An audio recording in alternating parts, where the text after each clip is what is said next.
Hey, welcome back to the bench. Hi,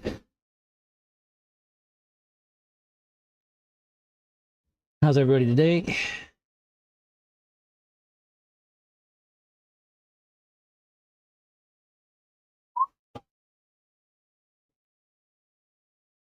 Live.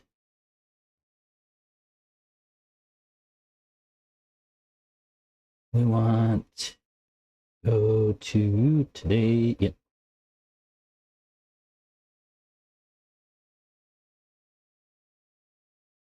We have a stream. Good. All right. Welcome back to the bench.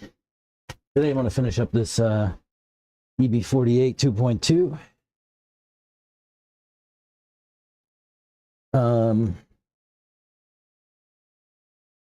If you were with us yesterday, you saw us build the front and rear clips.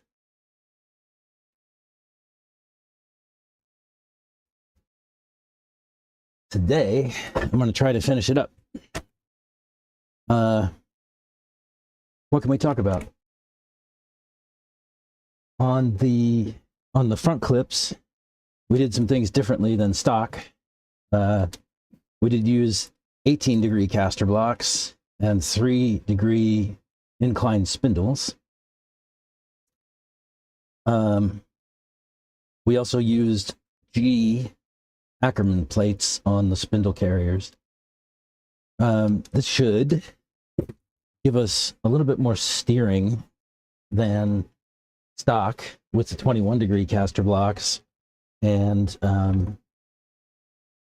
the 3-degree incline spindles should kind of take some of it back out. So we're adding some more steering and taking a little back out. And then those G plates actually take a little back out too. So you're kind of in the middle between 18 and 21 with the changes there.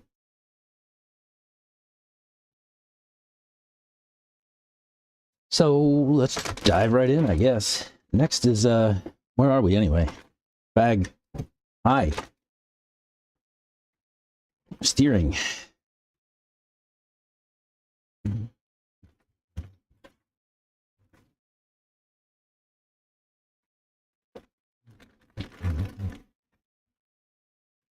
Steering stuff.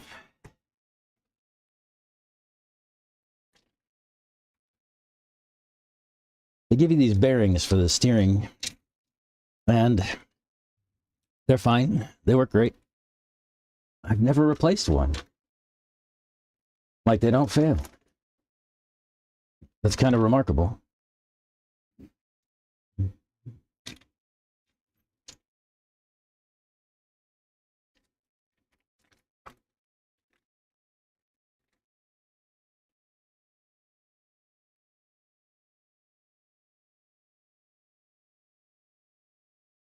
Servo saver, I'll talk through how we set that stuff up. These are the plates that we're not using, and the sway bar locks we're not using. So just leave those off to the side.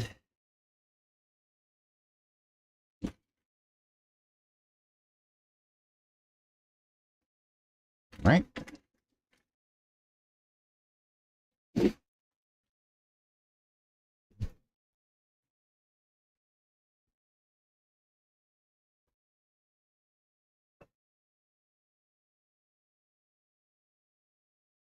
All right. If we actually follow instructions, this has us put the servo saver together. I do recommend you use a servo saver. They do give you an option not to.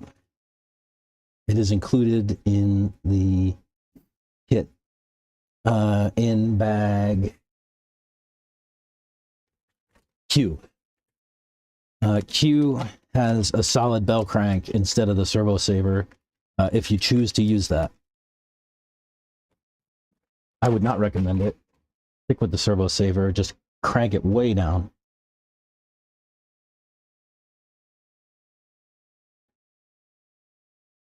The way these kind of work is there's a spring that'll load this thing, and there's notches in the top of the bell crank and the bottom piece, and basically whenever you take an impact to your steering, it'll let the pieces slip apart a little bit, right? The spring, there'll be a spring on the bottom that keeps everything in the groove, and it'll just sort of move like that as there's impacts, just a little bit. I like to put a little bit of Loctite on the threads, and also I'll put a mark on, because I don't want the servo saver to come undone, and I want to put a mark on it so that I know that it hasn't moved. And that nut should end up somewhere around there. So I'll just put a little bit of thread lock on there. Just a dab on some threads. There should be enough.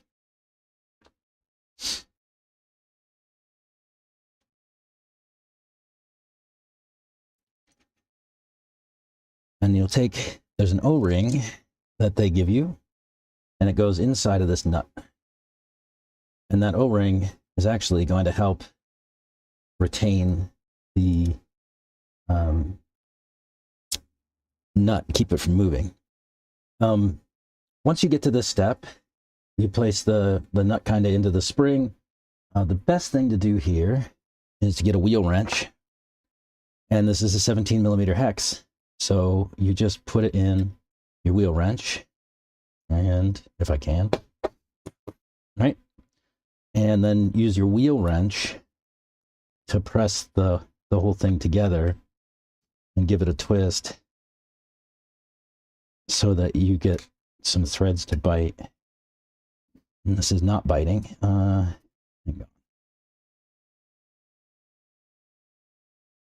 Just take your time and be patient, I guess, is the answer to that. There you go. And so I will crank this down all the way.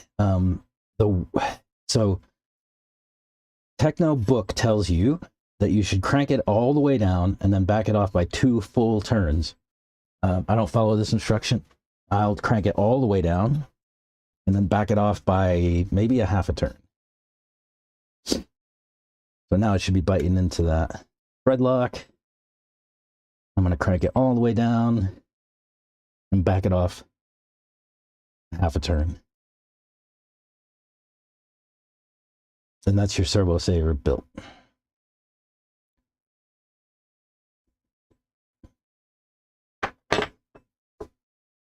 Nice and easy. Next, we'll put the Ackerman plate. I am actually going to have this face forward, like they have in the book. You can turn this plate over, have it face backwards, and so there's basically, what ends up happening is you have basically 4 link locations, right? There's 2 forward, and if you turn the plate over, there's 2 backward. As you move forward, the steering gets more aggressive. As you move backwards, the steering gets less aggressive. So I want to go kind of in the middle. I'm going to put it forward and then use the back hole. I don't know what the book tells you to do here, but that's how I'm going to set it up. And these get a small bearing on either side of the crank.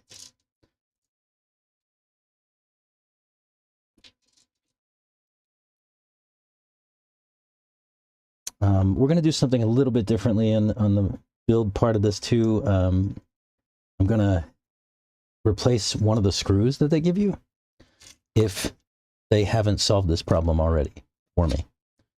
We'll see. It looks like they might have, actually. So, good stuff. I'll let you know more in a minute.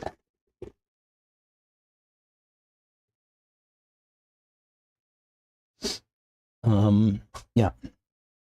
It doesn't look like... So, the old way, they used to use a captured screw. So they would use one of these silver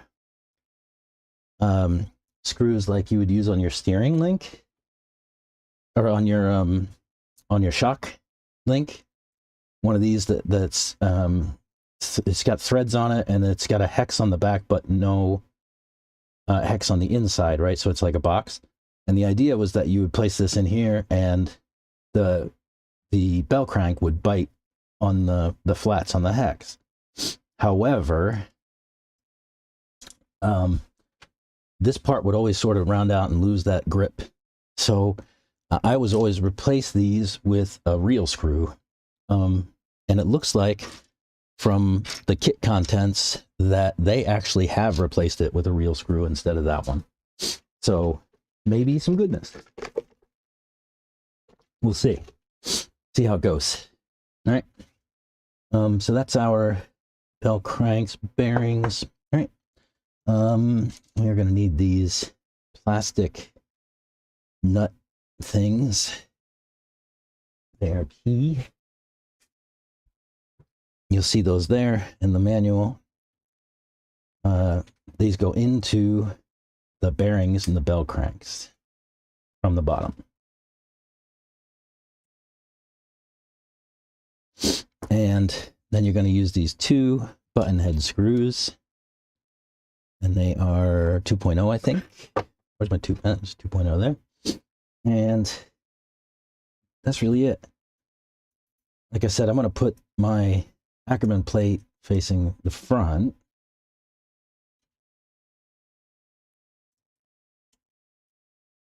And let's see. Where's my wrench? Oh, this is a 7 millimeter. Thanks.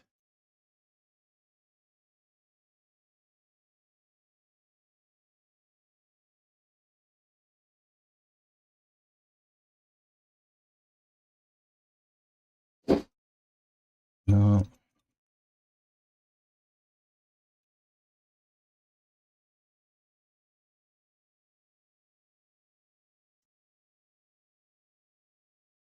This is into plastic, so you don't want to go too crazy making it tight. Just 2 fingers tight.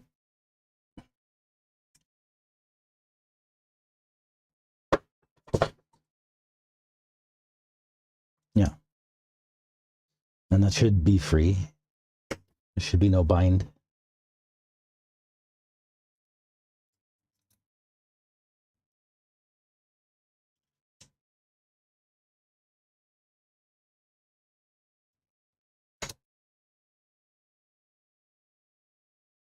Oh, oops. Come on.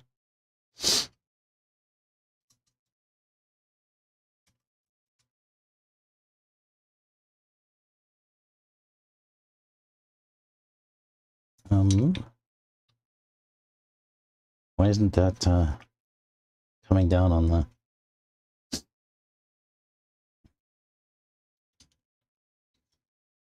Oh, there it goes.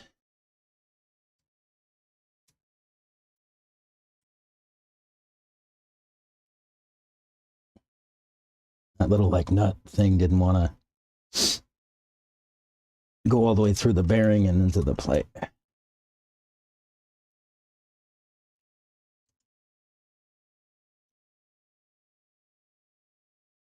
So yeah, so it should look kind of like that. Let me give that another little twist. I think that'll be all right.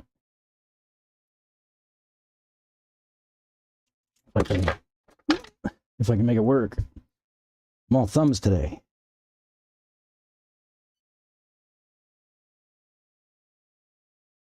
Perfect. We probably won't need a 7 mil for a while. What's next? We're gonna make some links. So we need some ends, and importantly, these ends are different offsets from the rod end, or from the rod to the eye. So in the kit, you'll notice that it says both outside rod ends have a bigger offset.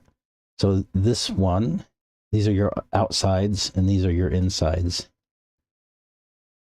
And you'll see sort of a slightly longer offset here than here.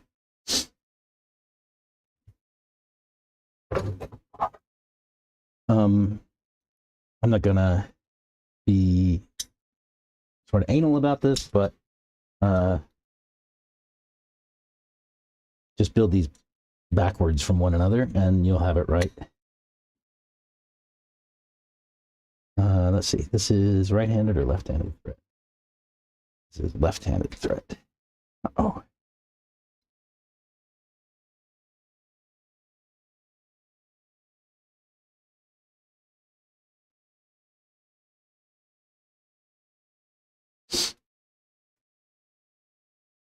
We have some concurrent viewers out there, huh? How's everybody doing today? Let's see, 2 people on there on the stream.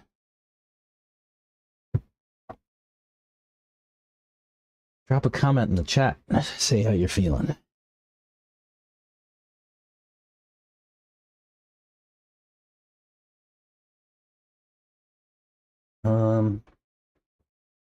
These links on my buggy are much longer than that. I'm gonna basically eyeball it to try to get it to close to what I have on my buggy here on the bench. My other one, the one this one's replacing.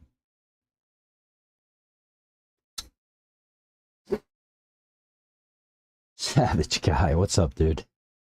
You're always here.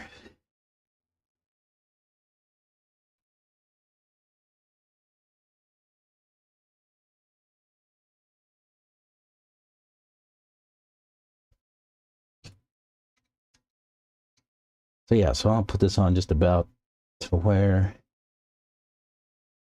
I have it on my other buggy.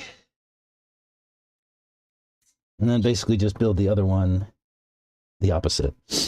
Make your notch face the other direction. So on this one, I have the notch facing the short side. So on the next one, I'll build it the opposite. Right? Notch facing the short side. This one's going to be notch facing the long side. Let's see, this one is left-hand thread.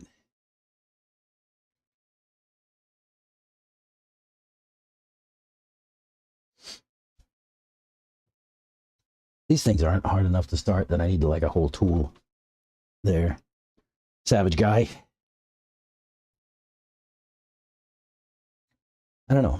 Maybe it'd be worthwhile for somebody who is a little bit less dexterous. I'm talking about like the older crowd. Or, you know, maybe if somebody got a banged up hand like I used to.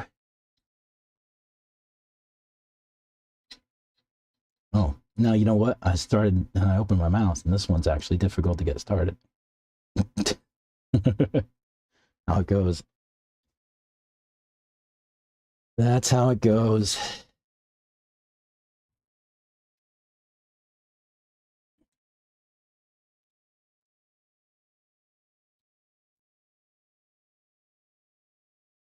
And about there. All right. Then we're going to have to put our ends in.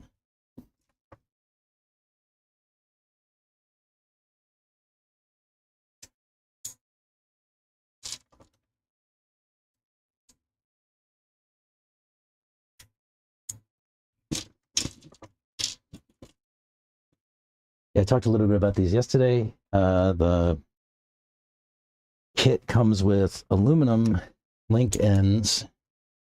Techno do have steel replacements.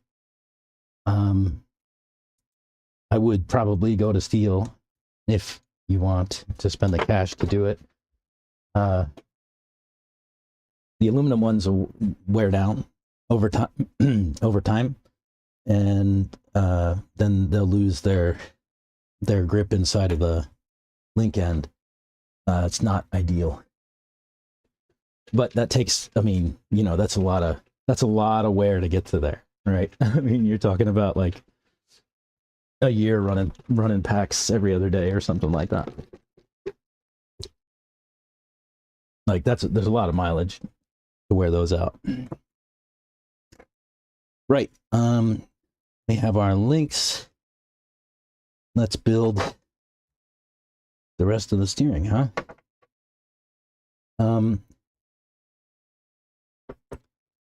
Outside rod end has a bigger offset, right? So our notches are supposed to face the left-hand side of the car. We want to make sure that we do it that way, right? How's this go on the bottom? Bottom.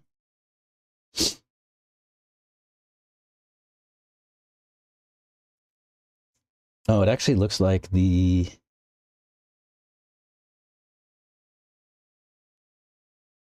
kit might still have that stupid screw in this spot, so I might still have to replace it. We'll see. We shall see.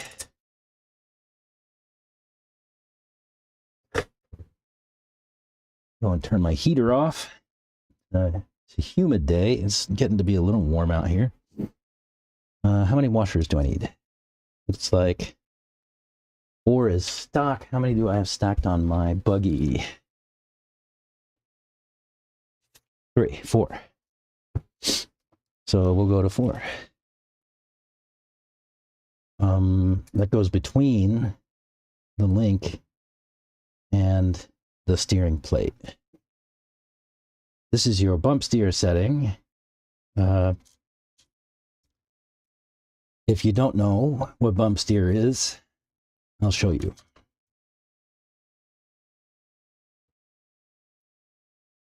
And you set bump steer with these washers on the inside and outside of the steering link.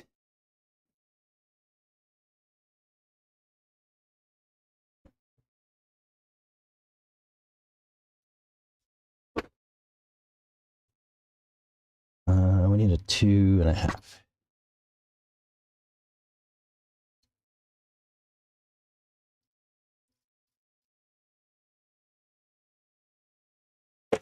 Oops.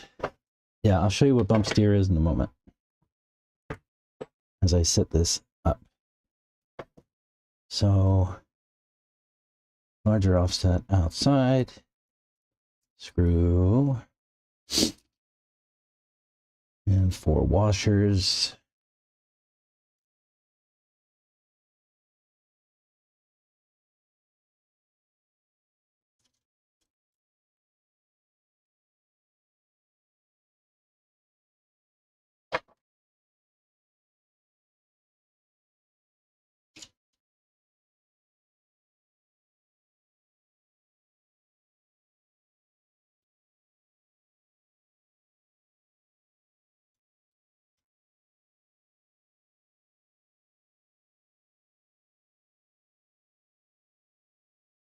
And I like to crank down on these pretty good.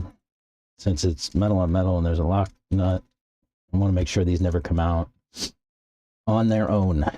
The last thing we do for this bag is place the bearings they give you in the top and bottom of the bell cranks. And these bearings also never seem to fail. I think I might have had one fail ever.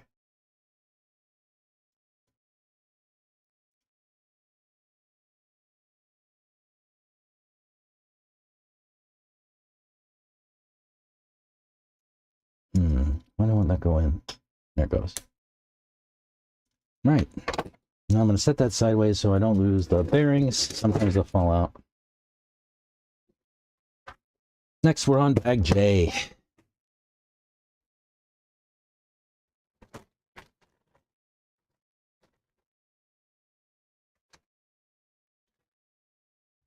Where'd my knife go?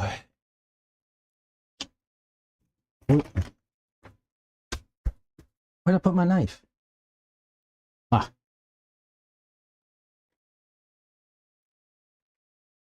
We have chassis brace for Mr. Savage Guy. That's different looking. Let me compare with Savage Guy's chassis brace. Yeah, it's different. Check this out.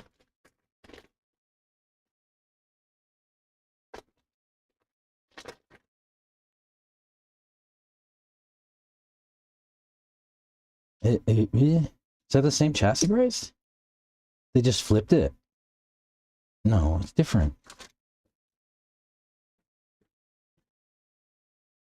NB, NT, ET. Oh.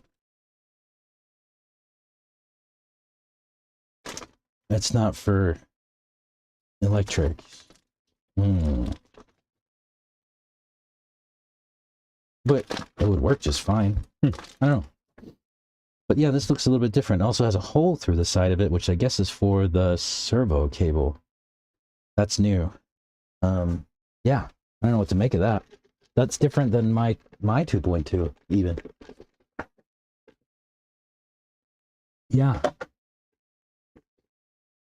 My old 2.2. How? You would think that they would have they would standardize on a part for 2.2s, but it seems to be different. Oh, weird. I'm not mad. It's just different.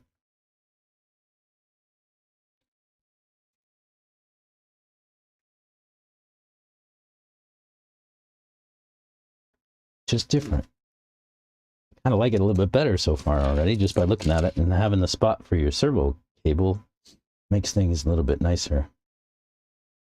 Sometimes it's hard to get all the electronics to fit in these.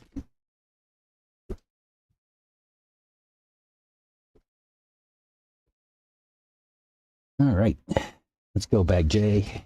We're gonna need the chassis soon, huh? We need this, and a 1323, an M3 by 10. Like that. 2.0. Let's see, the mount actually sits like this, so we want, yeah.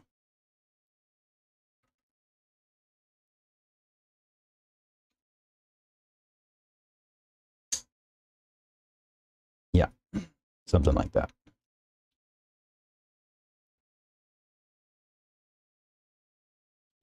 Another bag. That's the rear. The other in the bag looked like it had the hole. Did it? Let me look. One moment. The other one has a hole. Oh, yeah, I mean, like, sort of that notch at the bottom. But I don't think this is a... I don't even know what kind of brace that is. That one's weird, dude.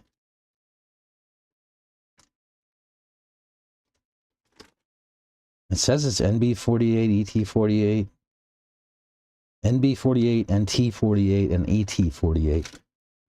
5362 is the part number, if you want to go look it up. TKR 5362. And it looks like the new one is 9062B. So if you want to do some research, take a look at those two parts. 5362 and 9062B. And then tell us in the chat what the story is. Right, so steering step J1 done. All right, next we're going to need a chassis plate.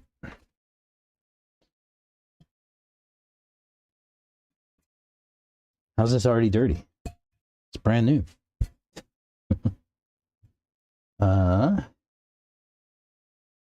Almost all of these holes are going to get filled with screws.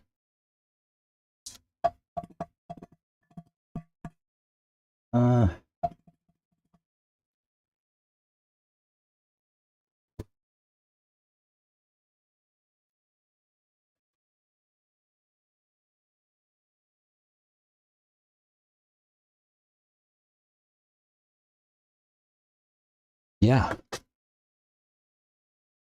Where's my driver?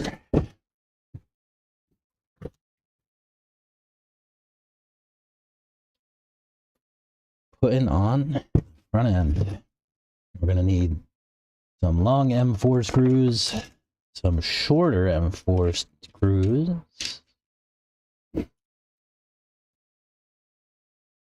And send it.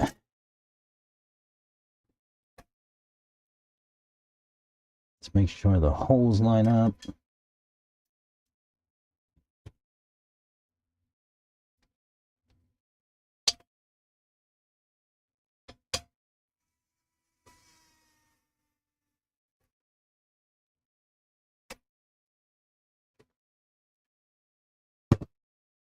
These longer M4 screws go in the front holes and the shorter ones go in the back. And that's the same on the rear. You'll put the longer ones in the backmost holes. Oh, do you know? I said I was going to talk about bump steer, and I didn't. I'll come back to that.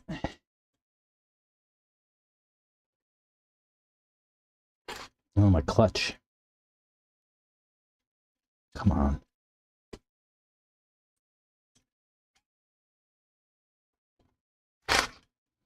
There we go.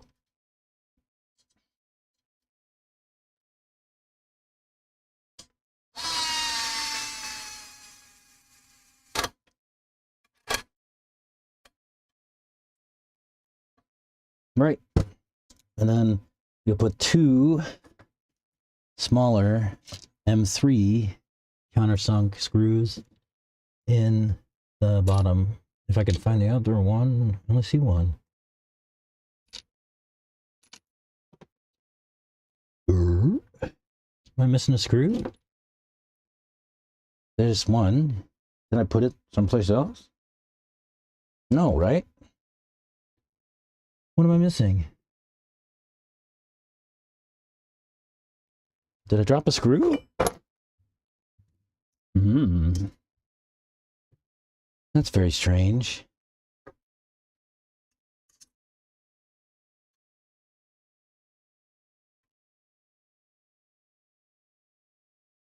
Very odd. I'll have to find one. I must have just dropped. Techno does not leave screws out of kits. That's not real. I had to drop it.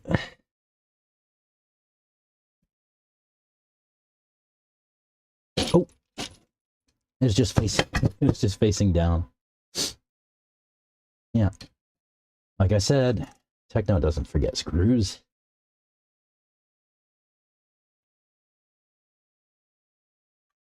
It turns out that won't work in an e-buggy. Also, oh, don't forget to put the chassis weight in first. Good call, my friend. Thank you. I'm going to show you why that's important. I'm glad you told me that.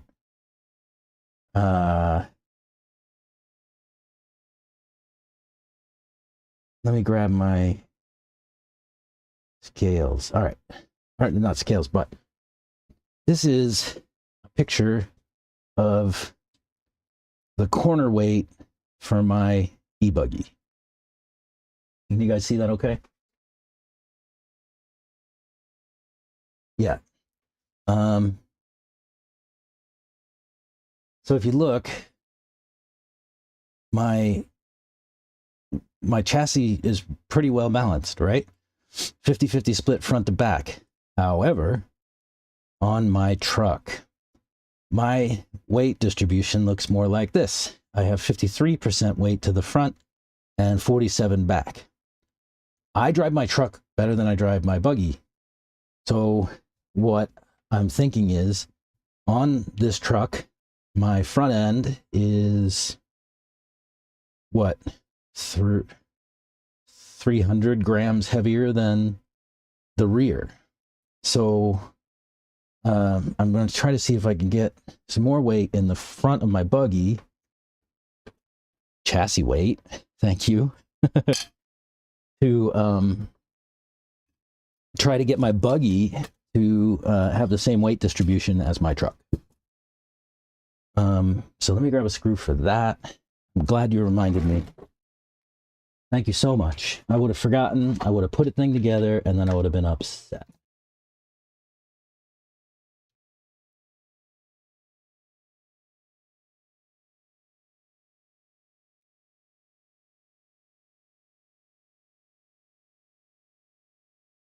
Yeah, I'm glad you mentioned that. I would have forgotten about it. Driver. And I'll put a little Loctite in the bottom of the chassis weight in the screw hole and make sure this thing doesn't come out.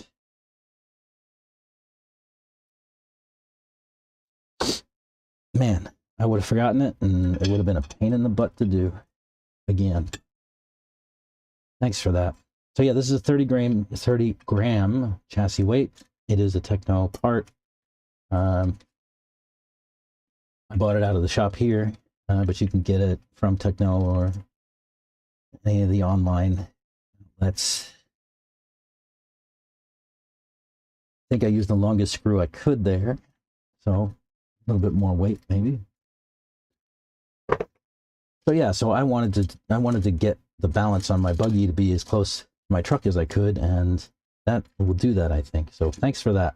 Thanks for the reminder. I would have forgotten, and it would have been bad.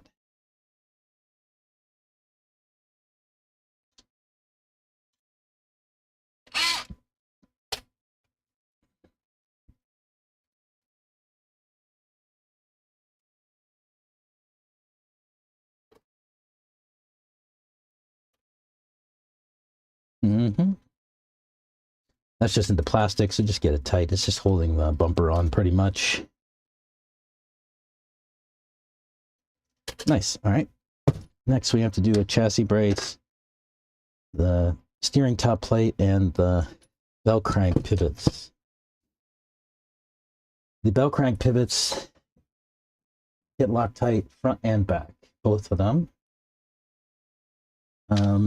I'll start with the bottoms, and the bottoms are keyed into the chassis plate. So there's a flat on either side of the bottom of the bell crank pivot. So on the tops, they're completely round, and on the bottoms, they have flats on the side, and they key into these flat spots in the deck. And we're going to run some M4 screws up into it. Which size do they have us use? 1343 M4 by 10.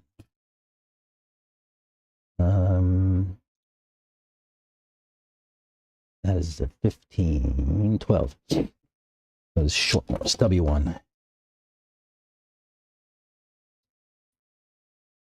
Like I said, these pivots are keyed into the chassis plate, so make sure you get those lined up, and then you won't need a wrench on the backside.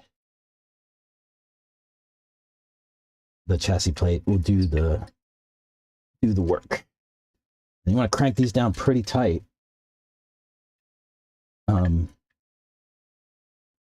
These are more things that don't come off without your permission.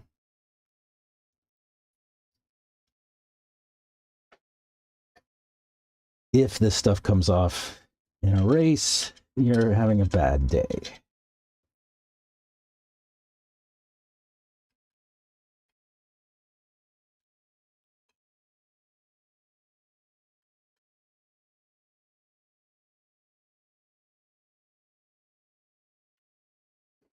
But yeah, crank that down pretty tight. Like that. Next, you just take your steering setup that we built and place that over the pivots, making sure not to let the bearings drop out. And that's backwards, isn't it? How about that, jackass? So this way,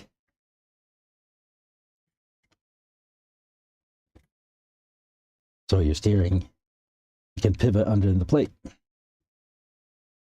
Next, we'll put the chassis brace on, and I'll put the steering top plate on to hold it, and then I'll drill it in from the bottom too.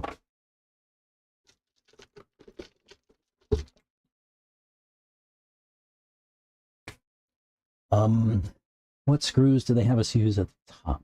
They have us use these button heads.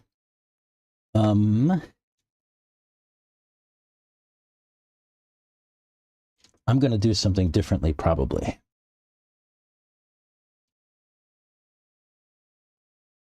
Let's see what I got.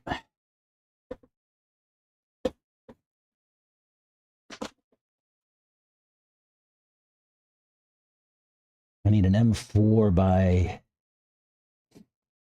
12. Nope. I have one of those. M4 by... Let's try these. M4 by 16. Yeah, let's try those. With countersunk washers.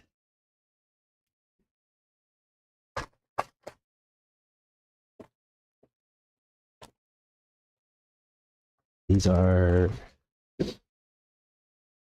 blue. I have M4 and M3 in here. This will confuse me. I need how many? 4? 3. 1, 2, 3. I'll show you why in a second.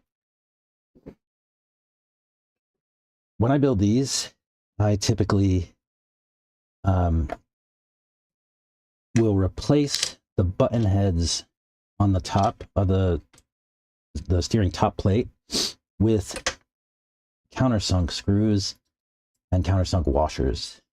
I don't know why. It's not necessary, but it looks good.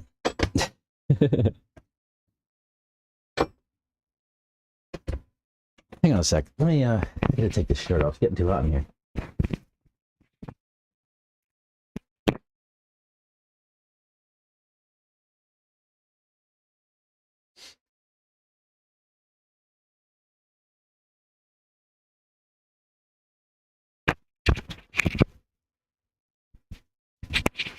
All right, that's better.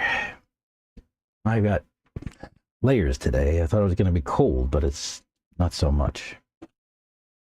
Yeah.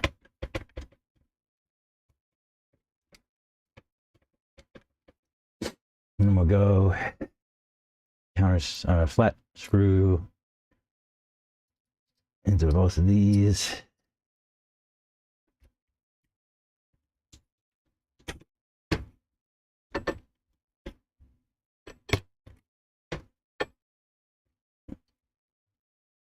Why am I doing this the hard way?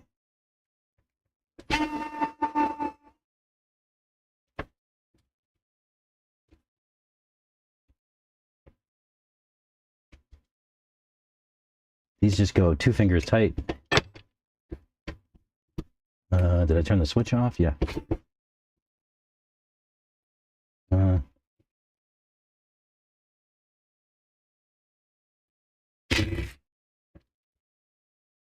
I do turn it off.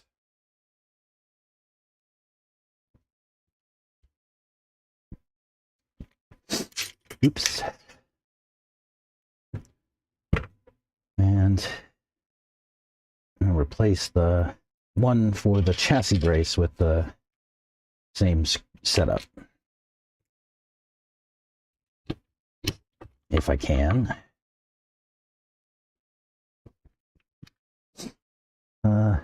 Yeah.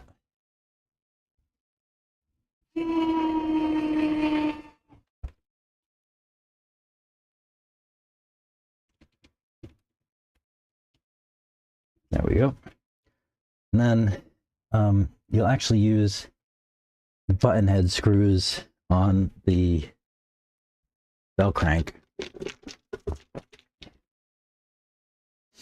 And those get Loctite as well.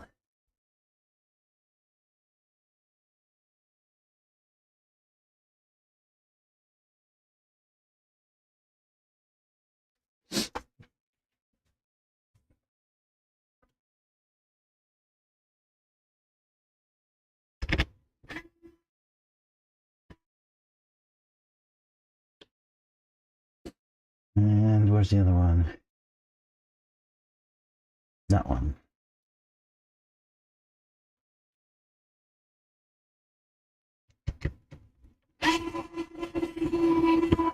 Oops, that won't do. Tried to bite and cross thread.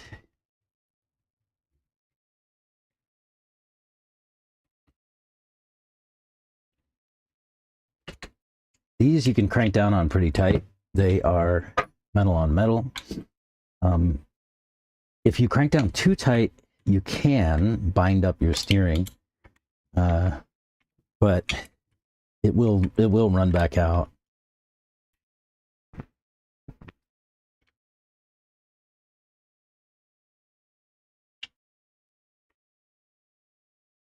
Yeah, see, this is just a little bit bound up. I'm gonna back it off like a half a turn or a quarter of a turn. Yep, that did it. So, yeah, I mean, the thread lock will do the bulk of the work here, but you want to make sure that this stays pretty free. No bind in your steering. Did I put these on backwards? I put these on backwards, didn't I? I did. 100%. You jackass. All right, let me finish putting these screws in the bottom. Then I'll flip those around. I put them on upside down, well, backwards, not upside down.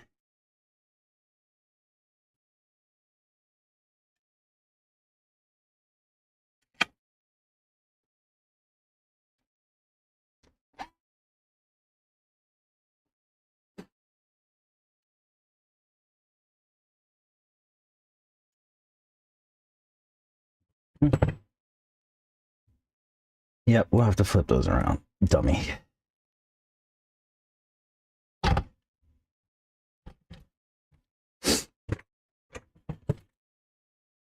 Yep, you were supposed to say something there.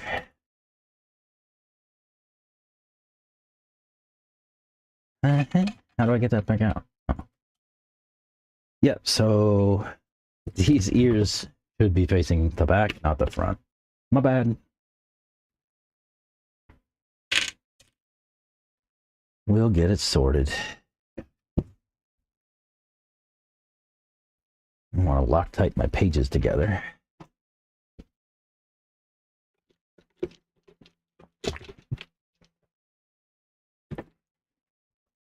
I got a little bit of a new camera set up today. I'm trying to avoid the problems that we had yesterday, which made it look like Technicolor for a while. I'm trying something different. Hopefully it works. We won't know until about hour 4.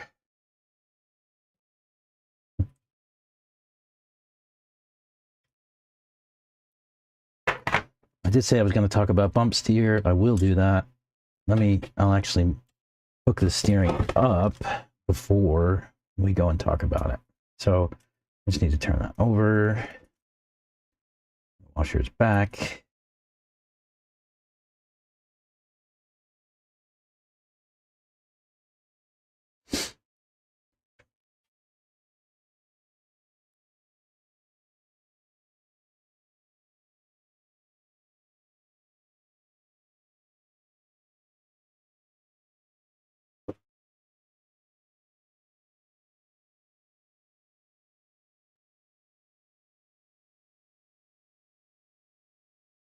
Yeah, once I get this steering set up, we can talk about bump steer.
I'll also see if I have an Ackerman lock somewhere that'll make this a little bit easier to demonstrate.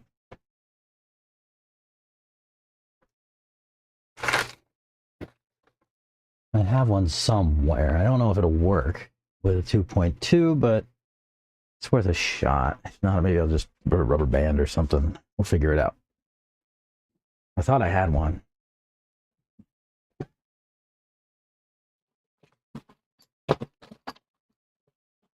I did used to have one. I don't have one anymore.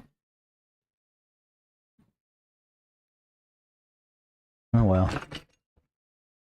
Yep. All right. I'll find it later or something. Anyway, let's go about and finish setting this up.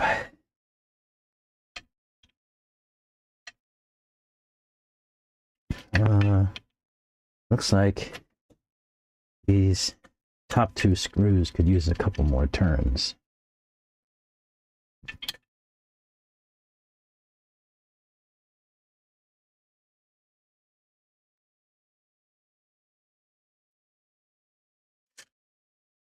Nice. Okay. Next, we're just going to put one washer, top of the plate, and one washer beneath.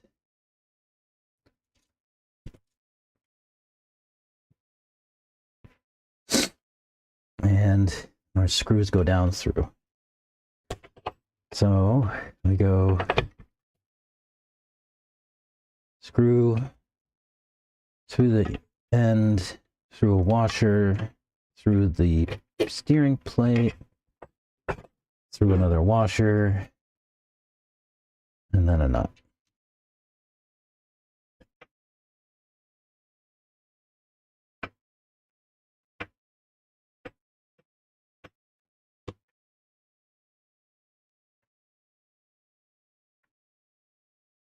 It's a 2 mil, not a 2.5. Smart guy. Butts today.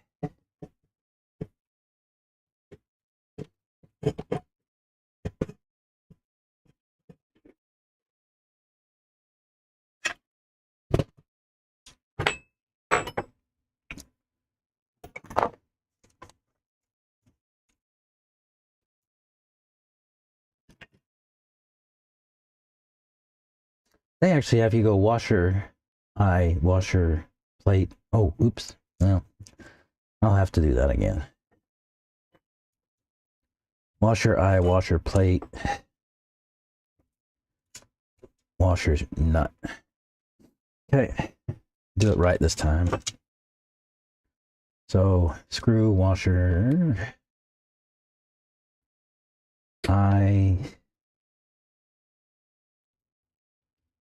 washer,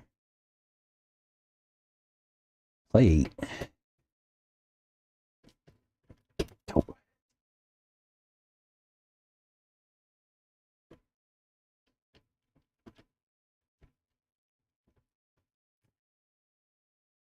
Then another washer. And then the nut.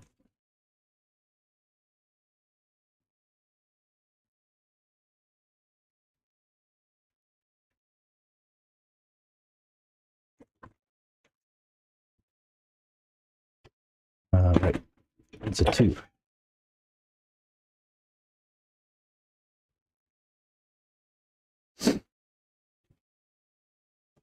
Oops. Let me fix this one. And that's different. I guess that washer is probably not entirely necessary, but we'll put it on anyway. Just an extra step.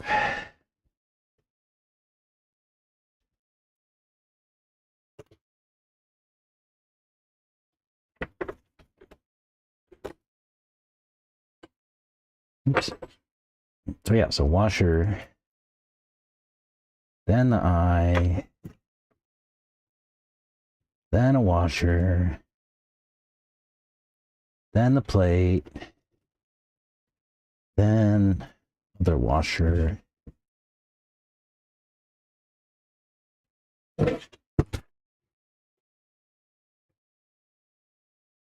Then nut.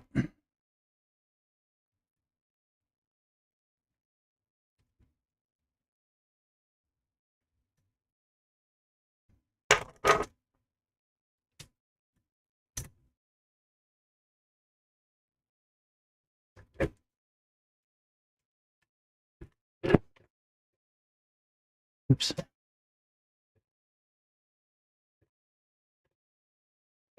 All right. Bump steer. If I can keep this Ackerman plate centered somehow. Let me get a zip tie. I got an idea. If I can run a cable tie around, maybe I'll take two. If I can run a cable tie around the bell crank, that might be all we need. Like this.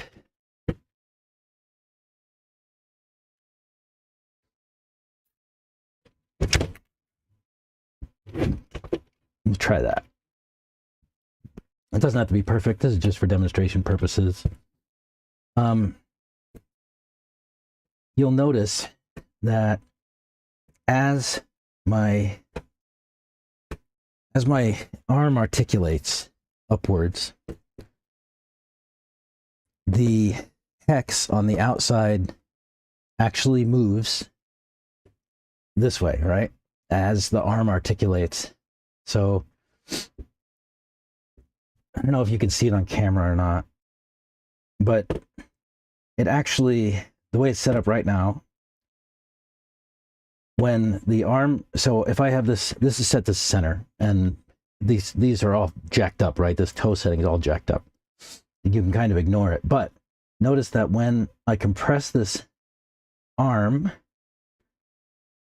it actually gains steering, right? So if I was say turned in, say I was turned this way, as this compresses, my inside tire will actually gain steering angle, and it's the same on the outside. It'll actually gain steering angle this way, and it's counter, right? So if I'm turning this way, right? If I'm turning this way, this side compresses. I actually lose a little bit of steering on this side.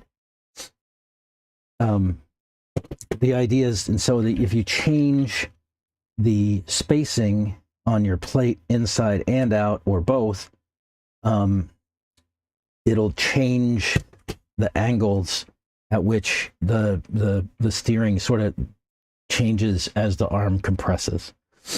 That's the game that you play with bump steer. This is fairly neutral with, you know, a little bit of a swing towards numb, which I prefer. I prefer a lazy car. It kind of tends toward numbness as opposed to snappiness.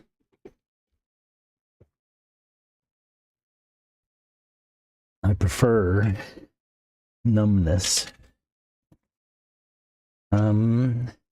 Yeah, that's our front end done, I think.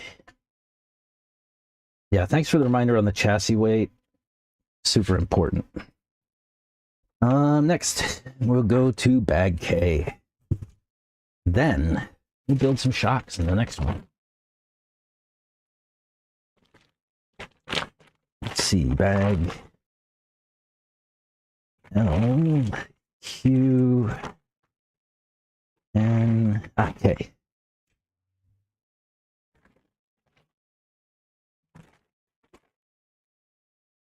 Sounds like there's somebody here, maybe, but there's nobody at the track today. It's empty.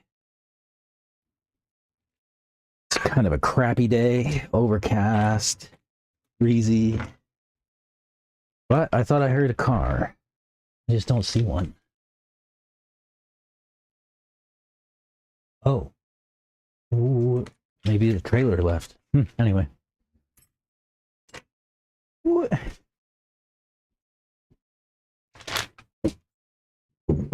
Oh, there's somebody here on the other side. I don't know who that is. The blue car. Who's got a blue car?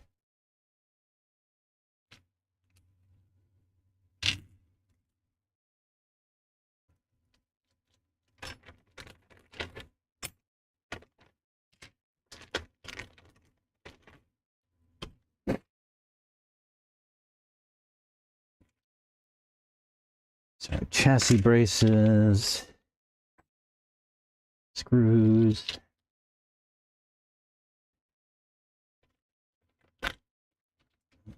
Rear of the diff mount. Chassis brace connector. Some screws. What else we got? Diff mount. Cool.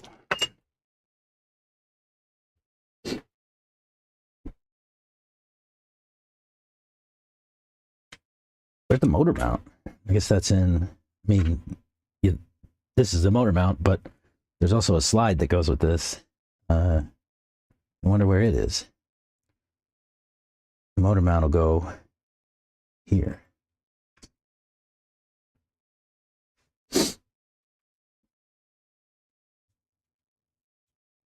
And this is metal on metal, so definitely put some thread lock in the holes here. And there's 3 that go up through the chassis. That's these 3. The other one is actually for a for the screw that you'll use to lock the motor in place. Let's see, we need some 3x10s, and do we use the long ones through the?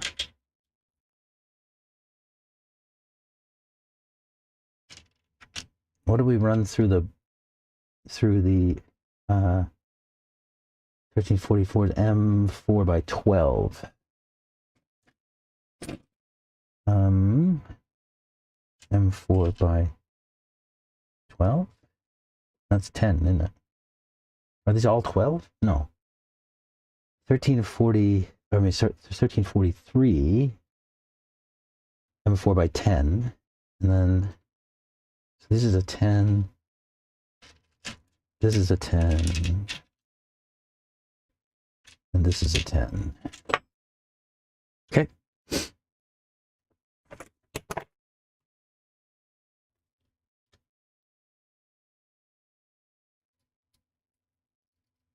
Let's see. So I'm going to go up through that hole.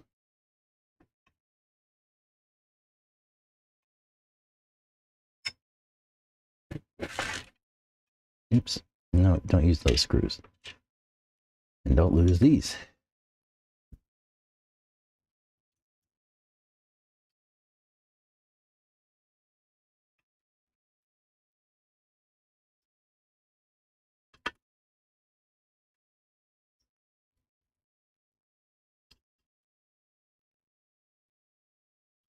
These are metal on metal. We put thread lock, and you want to crank these down as tight as you can. These are more things that cannot come off without your permission.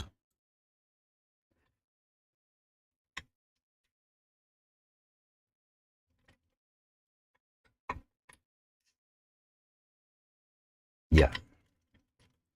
That's not going anywhere.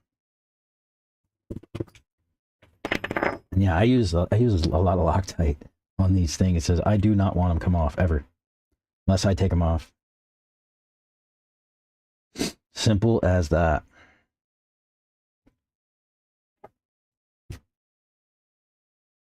Chassis brace and motor mount. I guess they have us do the chassis brace first. That goes here. And we need M4x12s.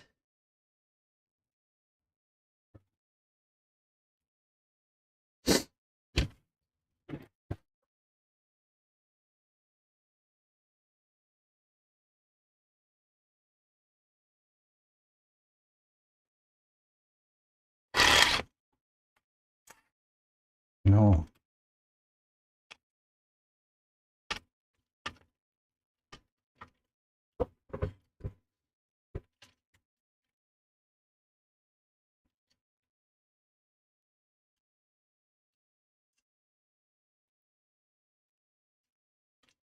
Oh, yeah.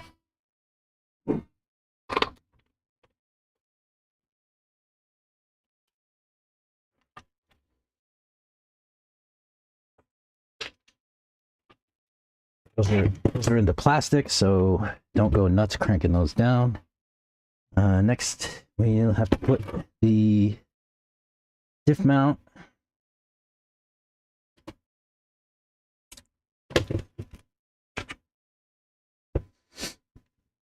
and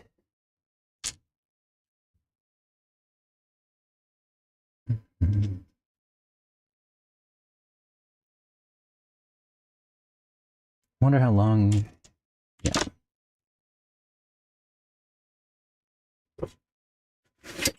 They have us use what size screws? That's also the 10 mil.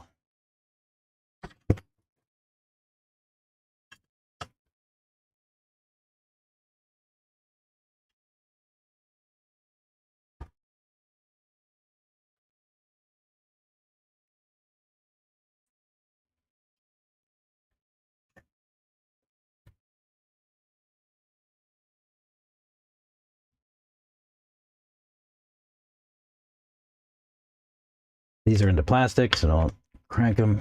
Just get them snug. And we need a center diff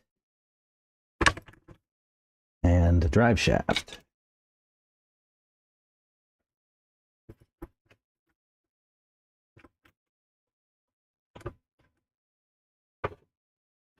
And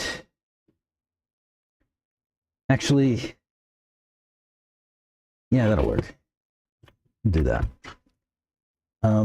They give you a little block in the kit. Looks like this. This is what you would use if you did not use the center chassis brace. It actually takes the place of that piece of plastic. So it's just a gap. It fills the gap between the motor mount and the diff cage.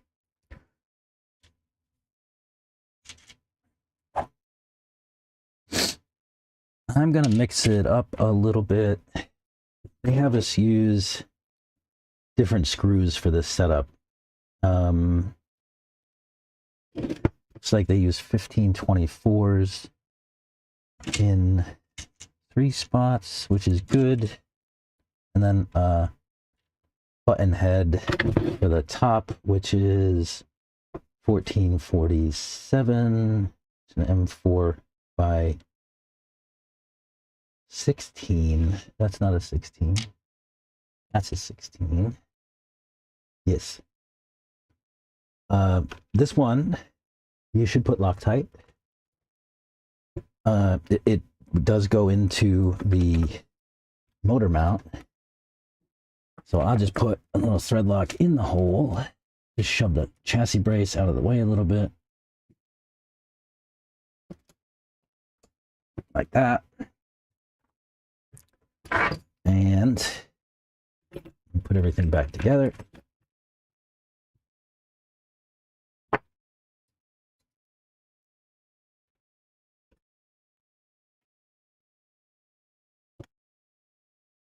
I'm biting, yeah.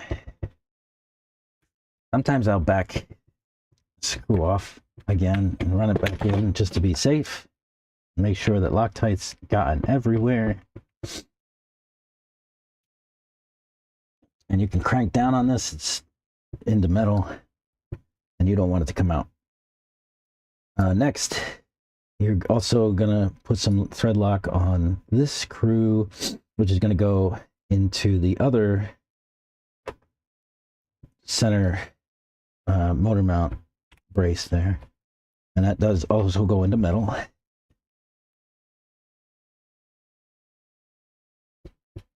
So you can crank it down. And then these, you do not need Loctite on. And you cannot crank them all the way down because they are going to plastic. So just 2 fingers tight on these.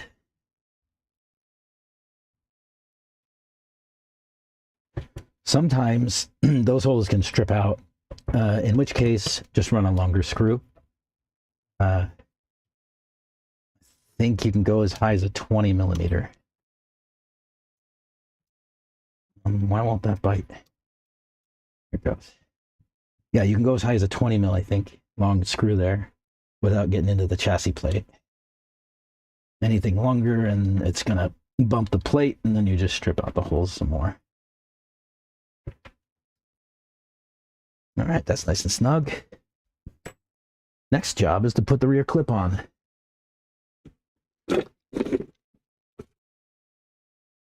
So let me put this rear clip on. And then I'm going to go take a little break, run a pack.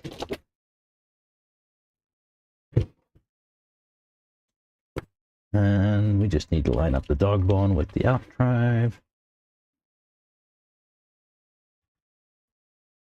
And the rear end keys into the chassis plate here. So you want to make sure that that gets in there nice. You do not need Loctite on these screws.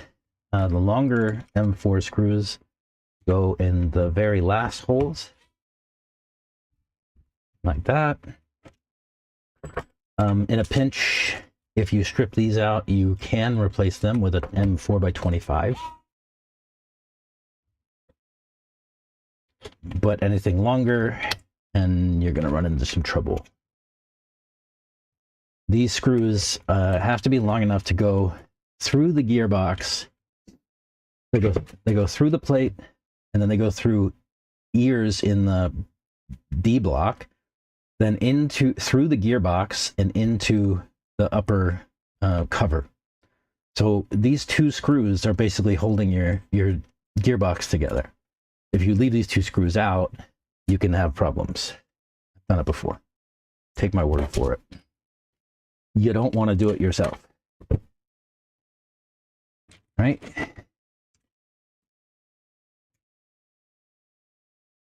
We're going to have some extra screws because I've swapped some out. And that's okay.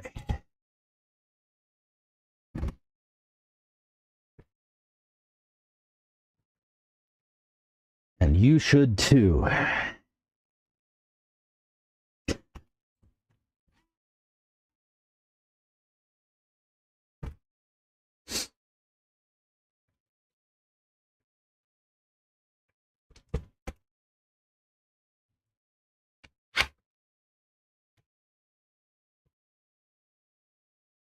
we go.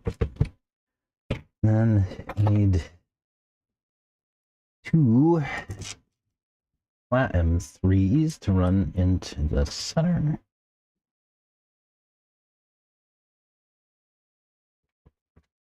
Luckily, that chassis brace will work in multiple of your RCs. Yeah. So, yeah, that also means, though, that I need to go and grab you a proper one, since I don't have the right one, and I'm sitting here lying and tell you that I did. So, if I get to the shop later, I'll see if Chris got one for you.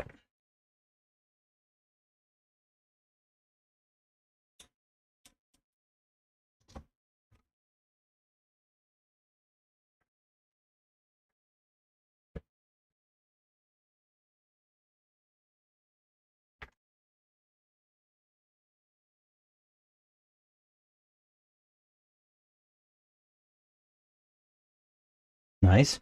Then I'll also use the C-block screws. These are newer thing in the 2.2s. They put some holes through the chassis plate and into the C-block in order to provide some chassis stiffness in the back. It is a tuning option. You can leave these screws out, and you should get some more flex in your car at the rear. So yeah, tuning option here. You don't have to use these screws. Depends on your driving and your surface. Probably higher grip. You want less flex.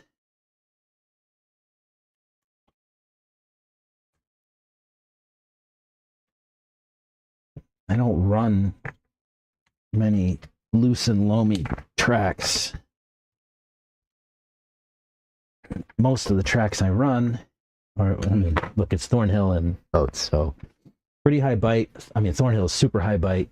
Oates is pretty high bite once it grooves up.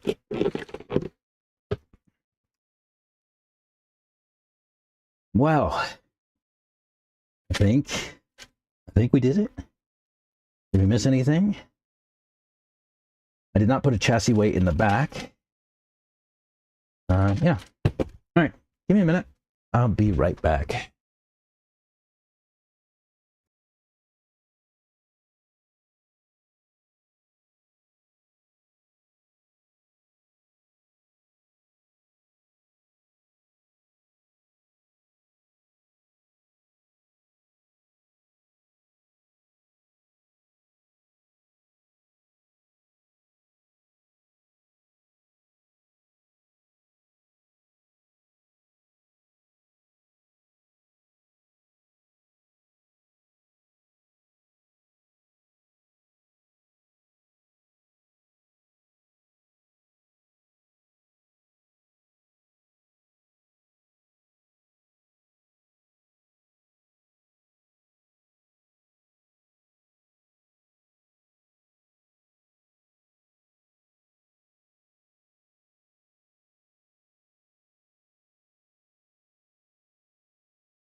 All right, back. Sorry about that.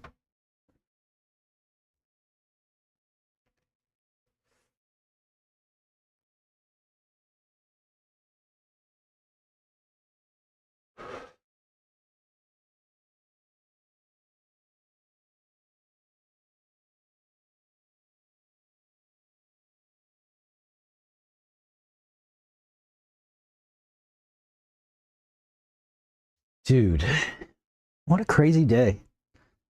Looks like some people are starting to show up here. Saw Mrs. A. Saw another driver out there. Guy called Nate. I won't blow up his spot too much. He's playing hooky, maybe. I don't want to rat him out.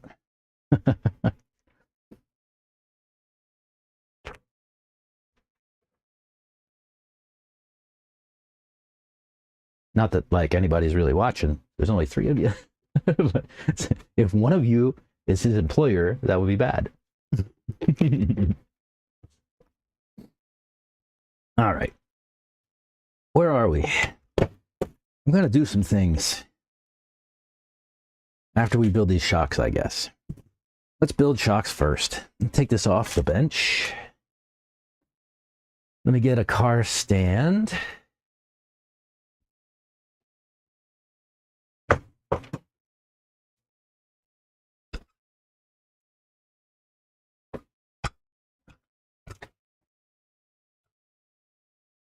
And we'll need bags L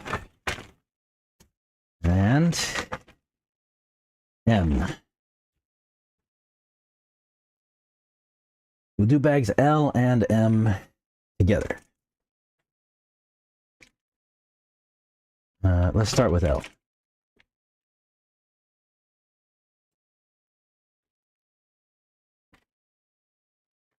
I love building shocks. I don't know why. It's just enjoyable.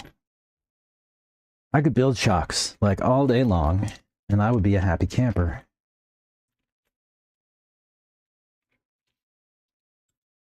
Yeah, I'll put them in my tray. Okay.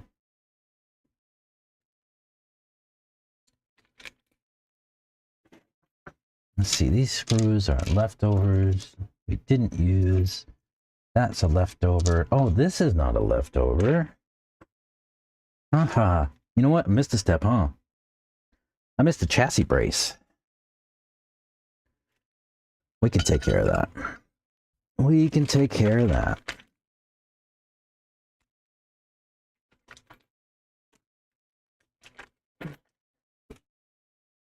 What springs am I going to use? What does it come with? Yellow. I'm not going to put yellows on. What do I have on my other? Orange. Orange. You know what? Maybe I'll just take the springs right off my other buggy.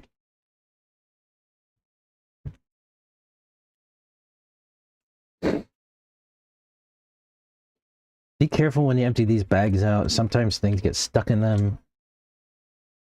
You want to make sure your bag is totally empty. You also don't want to mix up these O-rings with those O-rings. I'll show you why.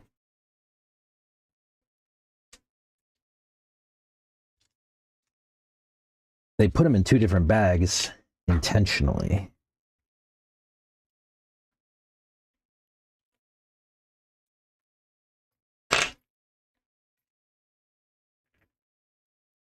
Stay there.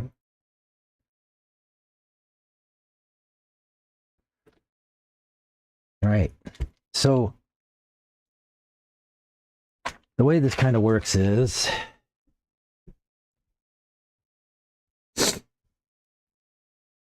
they give you these two different sizes of O-rings, right? One of them is for inside the shock. One of them is for outside the shock. The larger of the two rings you'll put into the nut that goes over your shock body. You may find that the whole O-ring is too much, and it makes the ring bind up too much on the threads. In that case, you can actually cut part of the O-ring out. What a lot of people do is we'll just take and cut like a quarter of it out and put 3/4 of the ring in the top part, or in the nut. That is a way. That works perfectly well.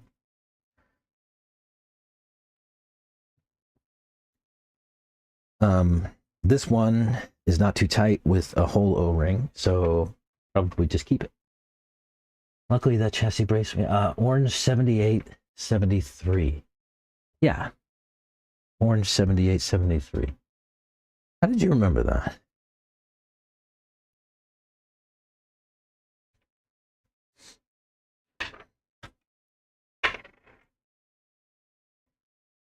Orange spring 7873. I have to go through my bag or pull them off my other buggy.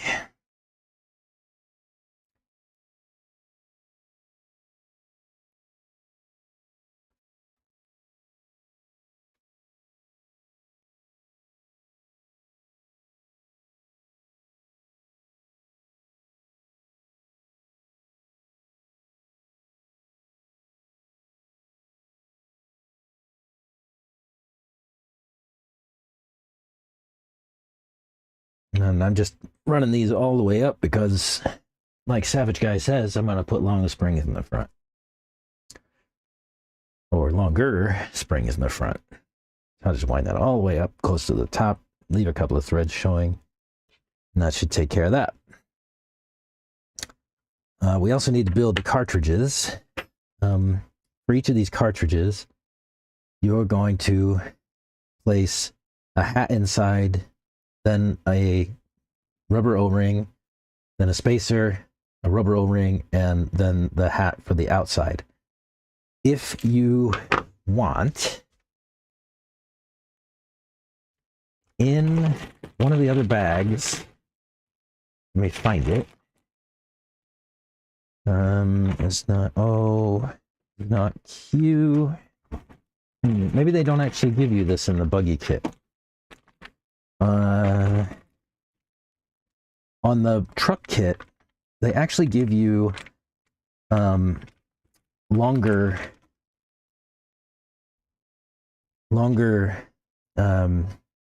bottoms hats. It's kind of weird. So I like to build these on a hex. I'll put the outside one on first, and the sort of shoulder faces inside of the cartridge, right? You'll put another O-ring, and then you'll put the middle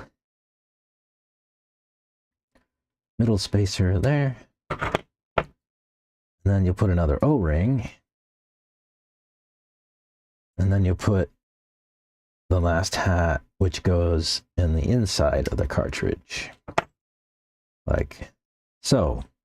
And from there, I'll put some grease on these too, and I kind of make sure that it gets all in the O-rings, as that's really where it's necessary. It's not really needed inside the cartridge necessarily, but it helps those O-rings puff up and keeps the shock shaft from tearing them as they slide through. When you service your shocks, you want to add grease back into the cartridge. And then from here, I just place the cartridge in like that. And the same thing with these O-rings, they slip over the threads, and then you tighten down the nut. And you can just tighten this down to make it snug for now. And we'll clamp it down when we go to fill it. So, O-ring. Let's build our cartridge. I was going to put it backwards, and we don't want to do that. We go this one, O-ring, center spacer,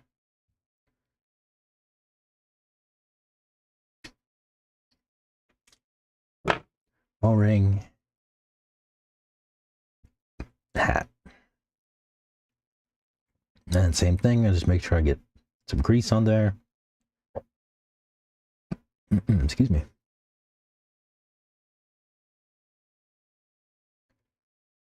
This is another one of those situations where you can use either the black grease they send you, or use lithium grease, or what we talked about yesterday was udder butter. Cow RC udder butter, which I do not have. I'll see if I can find.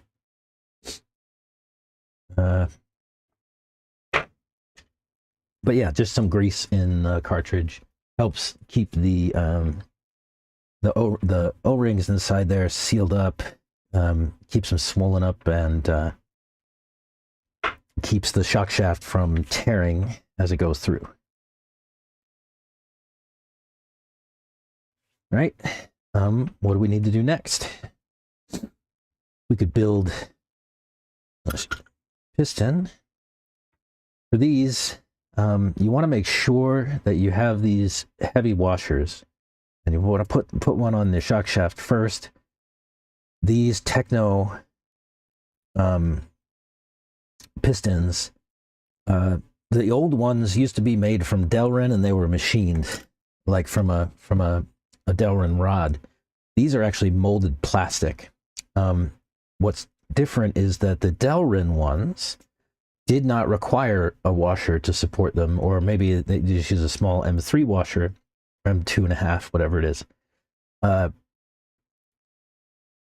These plastic ones need more support. So you got to make sure that you've got the heavy washer on there first, and then your piston, because I've actually seen these pistons crack without the support. I've cracked some in races.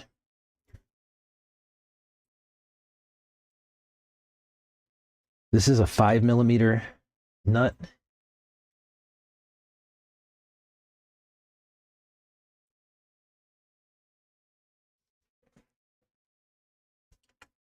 And you just want to get it down tight enough that that it just doesn't spin. They used to tell you a little bit differently how to do these things, but it looks like they removed that. It used to be with the Delrin ones, you would tighten this nut down until you could just barely twist the piston. I guess it's different now. I said I was going to do something different on oils. I'm not going to use this 500. I'll use 600 in the front. And I'll put 750 in the back. I just put a little oil on the shaft just to make sure that it doesn't, you know, mess up that cartridge as we run it through. Like that. And from there, you can actually start to fill. Oh, important step we missed. I did not tighten down the nut on the bottom. There we go. Some more oil. See, one of the guys here has vacuum chamber that he uses for shock builds and diff builds. I might screw with that one day. I'll go borrow it. I think that's a pretty cool idea. It would save some time because, you know, these tend to take, you know, a good 10 or 15 minutes to get the bubbles to rise out. So yeah, so big washer, and then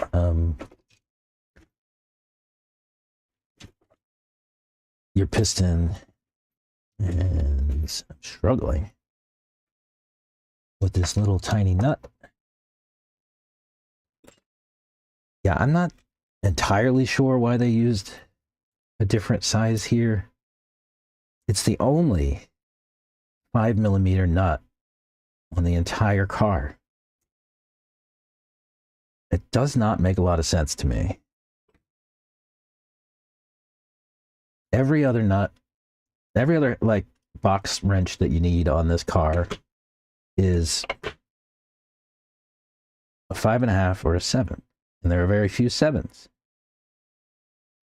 I don't know why there's a 5mm one in the shocks, but that's the way it's always been, and I'm sure it'll continue to be. Oh, right, tighten cartridge.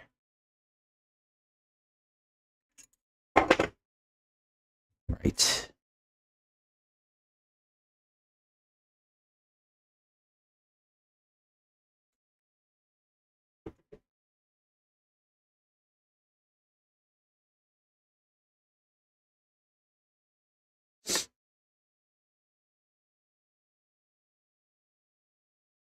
So I'll get all these set up.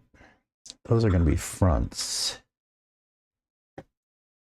And then we'll come back and do the rears. These bigger O-rings go in your shock cap. And they'll just press down into the bottom there. You won't need to add any oil to this. It'll get oil once you start putting the things together.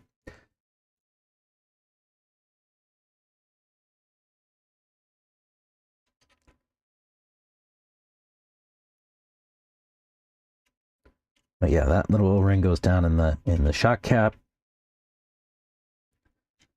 These bushings go on your shock caps too.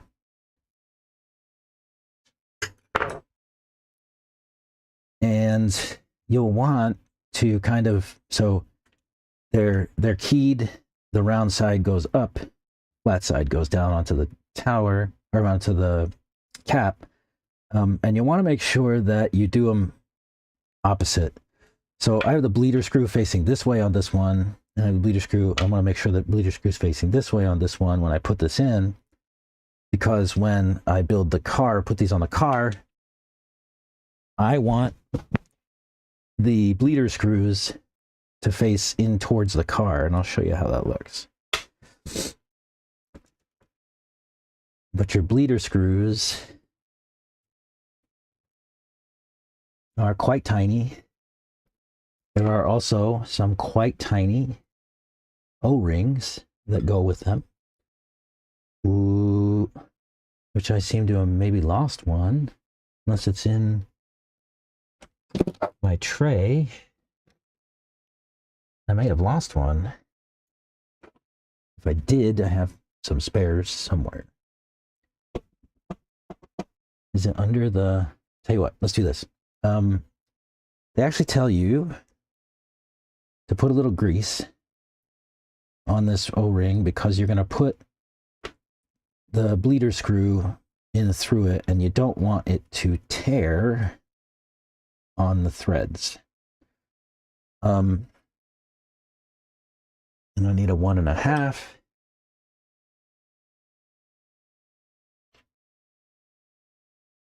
And it's very important that you not over tighten these screws. If you over tighten these screws, you can strip out the holes in your shock cap, and it's time to get new shock caps. And they're not cheap. They're not inexpensive. Where's my other ring? I have some spares, I think.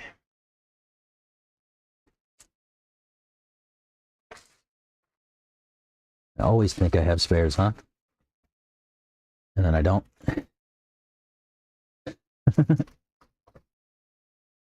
I do this time. Pretty sure. Pretty sure. Yeah, there's rings in there.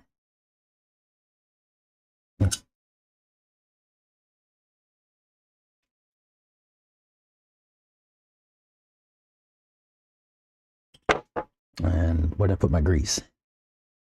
Right in front of me.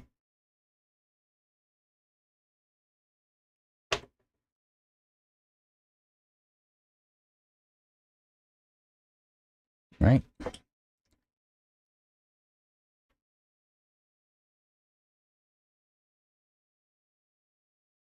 No, don't over tighten this. Super important. Let me hang on to these. Oh, there's my other one. All right, I'll just put this back in the bag since I took the one out of the bag. There we go. Right, so I'll set these aside for now. Let's go ahead and put the eyes in these. There's your spring perches. That's my tool.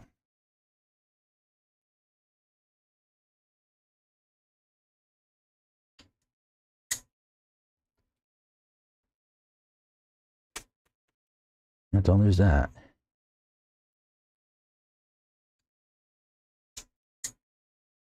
So that gives us those.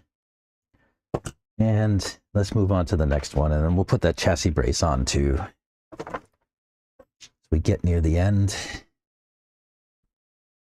Bag M. You probably should do these in the order that they tell you in the book, but since I want to let these things air out and stuff like that, it'll be okay.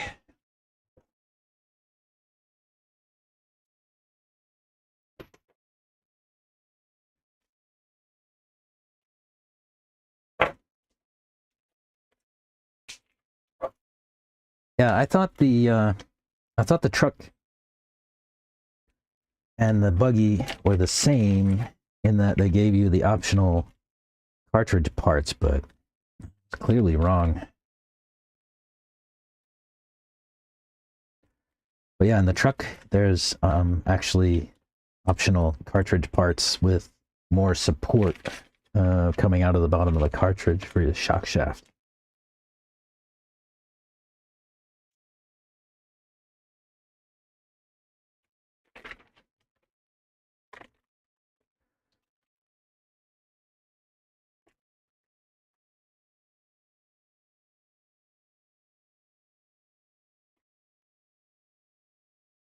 Springs. I'm gonna have lots of yellow springs. Ooh.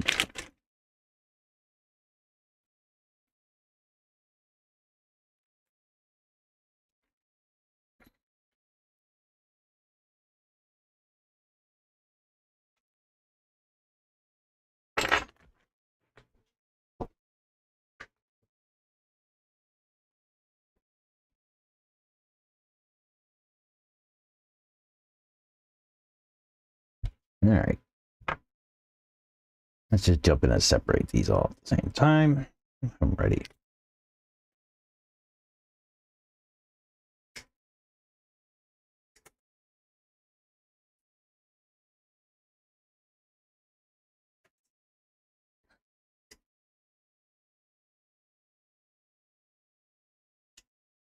Right. Like I said, boots, go over there. This medium-sized O-ring over the outside of the threads.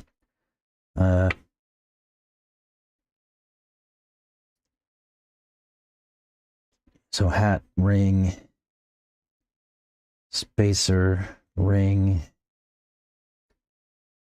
and hat. And grease.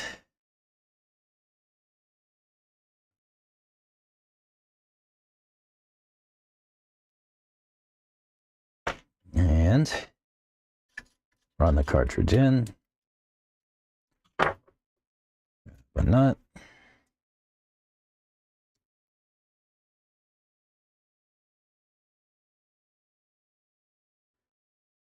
Right. Same thing here. O-ring.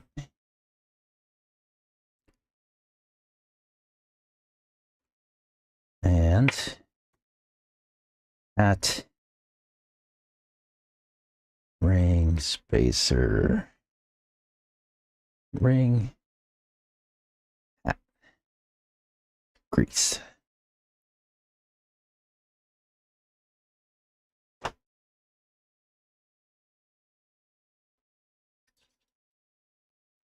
Insert nut.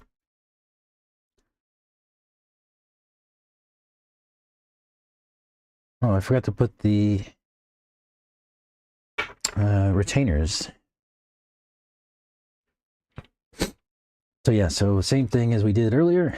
The larger O-ring goes in the retainer nut.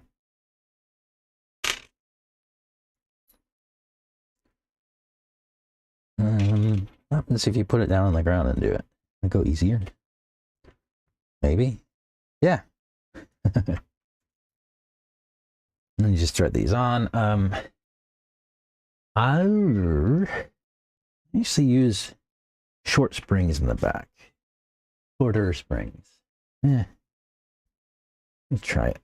About halfway. No, I just need to leave like 6 threads showing.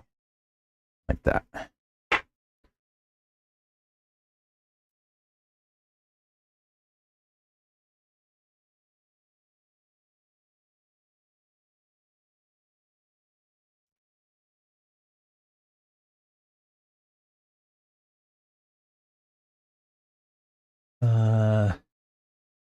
You should see if the shop has Kyosho truggy collars. They are extended so you don't run out of threads with the short spring on the rear. Oh, yeah? That's not a bad idea. I'll see.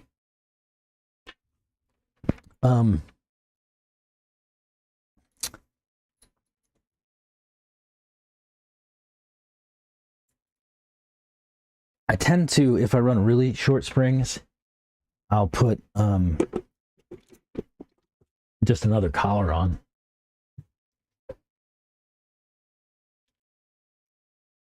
So 1617. I haven't run stock pistons in a while. I'm kind of excited.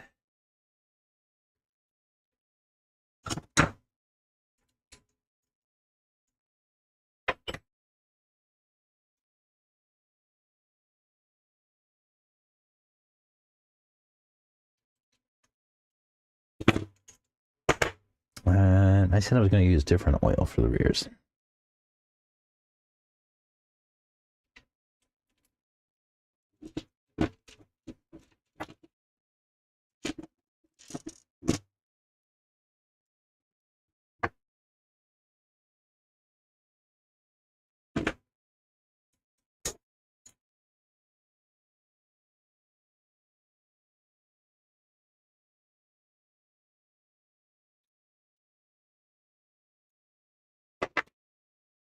Let me grab some oil. 750. Just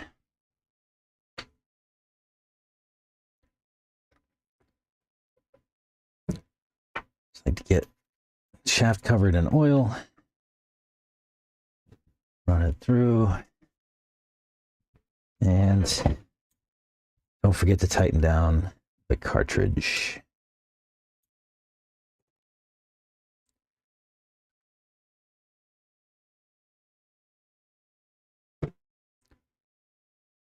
So what are we doing for oils? Is 600 in the front, 750 in the rear.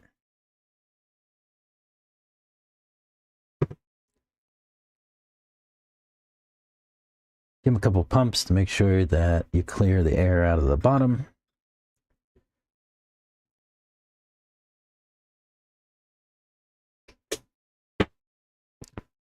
My 600 go. I'll just top these guys up a little bit.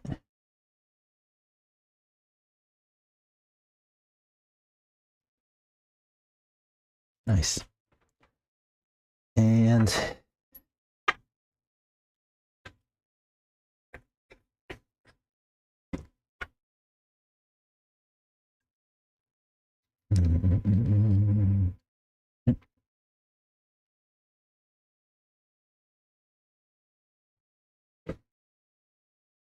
oh, tighten the cartridge.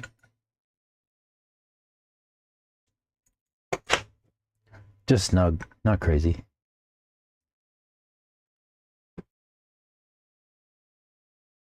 A lot of air.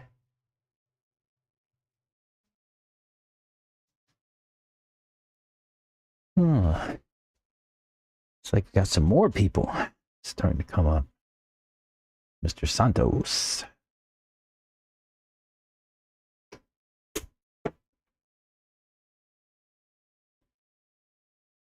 Is it going to be a busy Friday at Thornhill? I don't know. Perhaps. Savage guy, you had a piston split completely in half. I've had that happen, yeah. Bushings.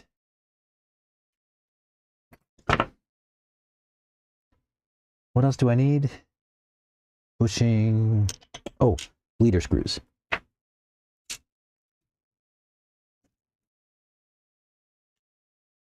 And don't lose washer or O-ring this time.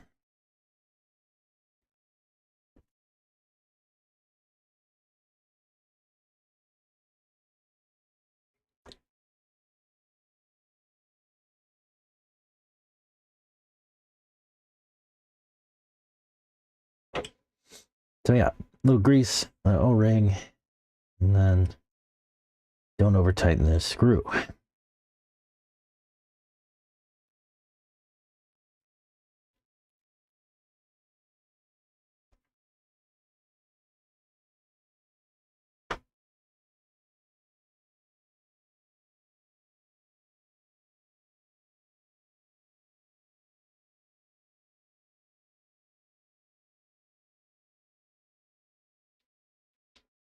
And don't over tighten that screw. And then, like I said, just make sure that you go opposites on these.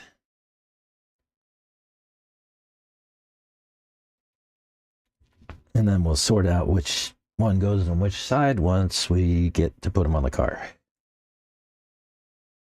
And then these O-rings go in the caps. Press that down with my wrench.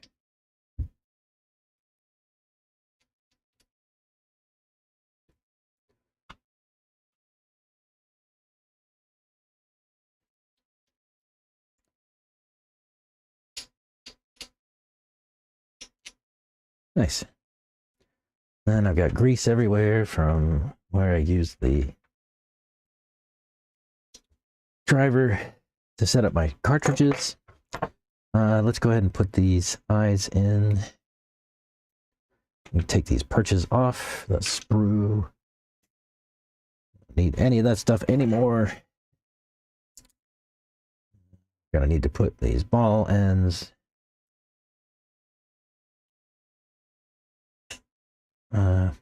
There. No. Sometimes I struggle with these.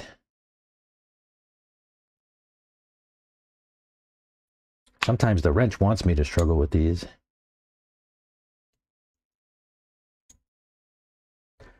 It would seem.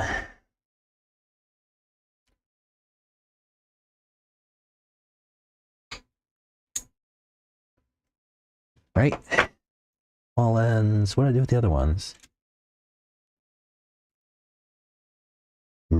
Oh, I put them up here. That's fine. Those are all the same length. There's another tuning option for you techno guys. Different length shock ends. Check them out. I ordered a bunch from Techno. I haven't gotten them yet, so I can't use them here, but I will.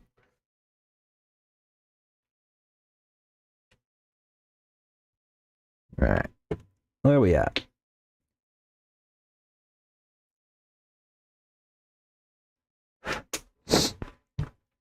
All right, let's build the fronts.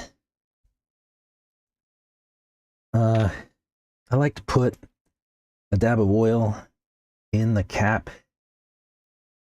before I put them on.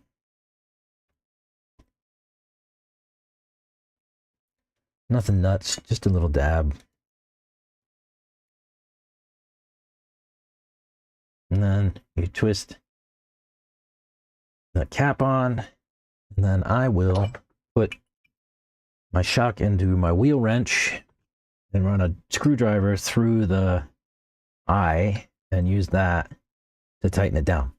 You can, Techno actually prefer you to take the bushing off, use the slot in the wheel wrench to turn the shock cap.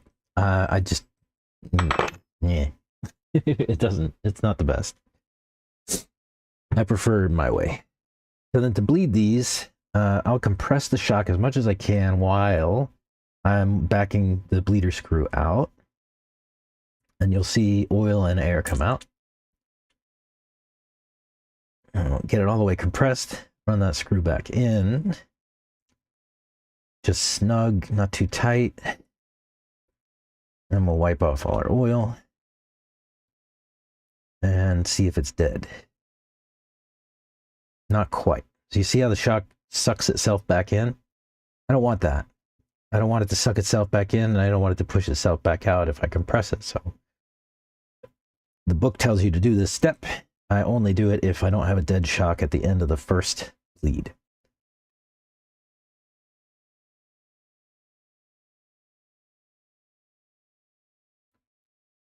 So pump it a few times, like 20, and then we'll do the same thing. I'll compress the shock, back the screw off, let the oil purge, and then put the screw back on. And that's a little better.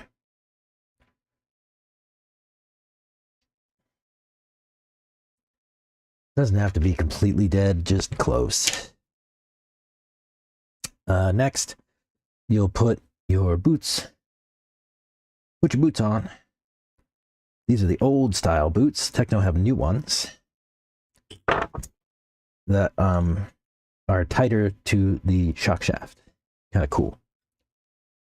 And then you run these eyes on this way.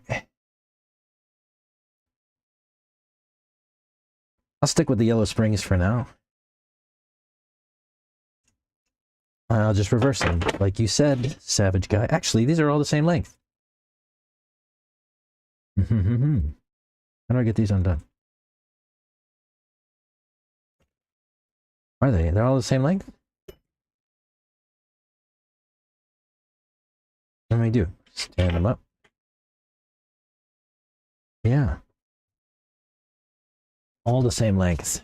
Okay.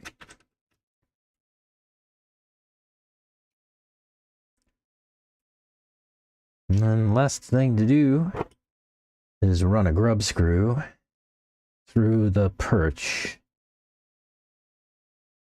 to make sure that stays in place.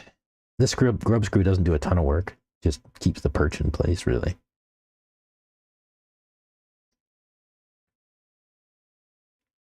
And there's our fronts. Yeah, we'll have to make some adjustments to ride height and stuff, I'm sure.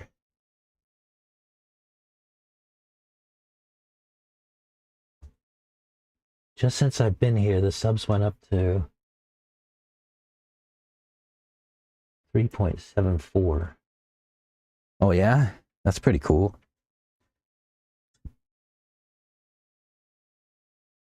Yeah, today's an interesting day on the bench. Last night, I went to bed with 3,400 subscribers here on the channel. And this morning I woke up with 3,700. I'm like, what just happened?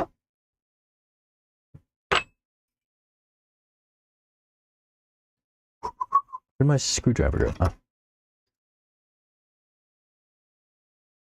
Yeah, I don't know what's going on YouTube, man, but I'm not mad. I can go to bed with 3,400 subscribers and wake up with 37. I don't know what I did, but I'll take it.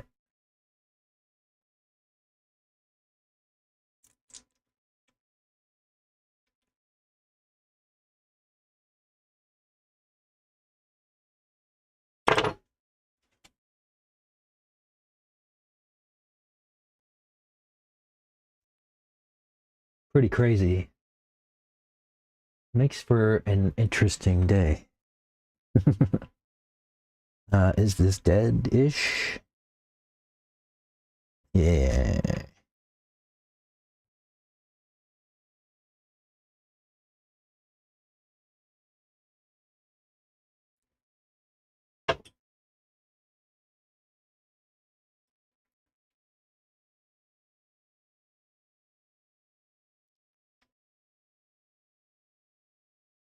Nice.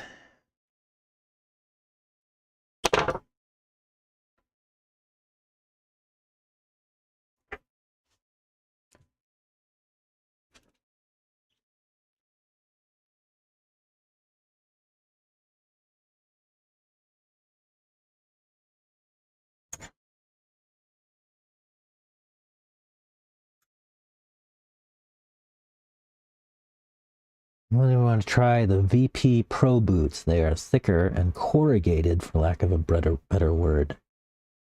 Interesting. I think there's a lot of solutions for shock boots, right? Some people like to put balloons on for their shock boots to avoid having to buy manufacturer shock boots. It's only a few dollars. I mean, shock boots are like $6 for a set of two. Just get the stock ones instead of trying to hack a rubber balloon onto it. Yeah, I don't think yellow springs are going to be enough. We'll revisit that after I give it a rip later. Hopefully I can get this thing done today. It's only 12:30. We've been at it for 2 hours, and we're just about through the shocks. We might actually get it done.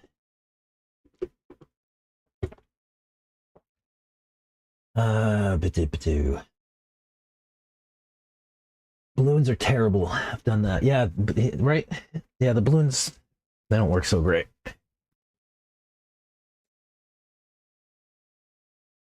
All right, shock caps.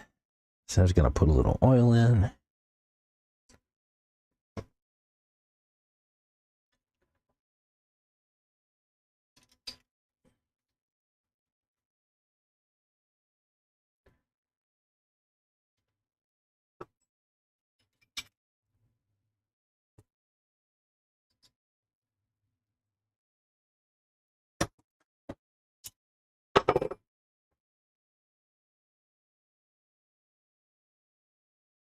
All right, compress. Yeah, that one hardly moved.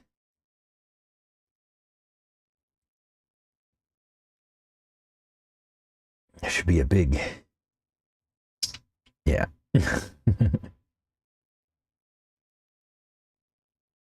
And hold that thing closed, tighten it back down. Not too much.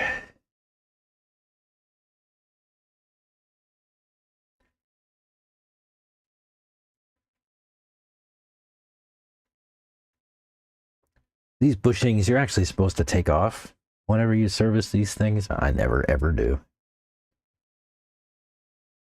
Yeah, that's pretty dead. I'll stick with that. I don't need to bleed that any further. Ooh, maybe I do. I just felt it. I felt the air.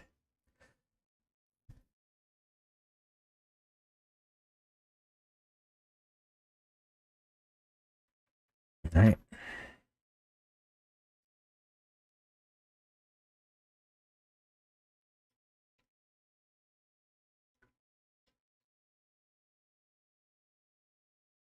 Yeah, just a little burp. All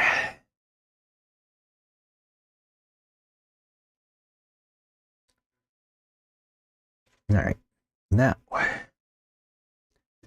boot.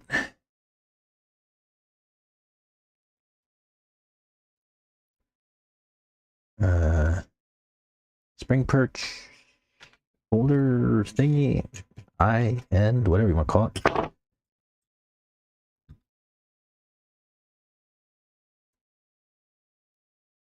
What do they call these? What do they call part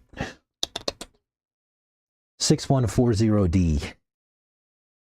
Anybody know? 6140D. TKR 6140D. What do they call these?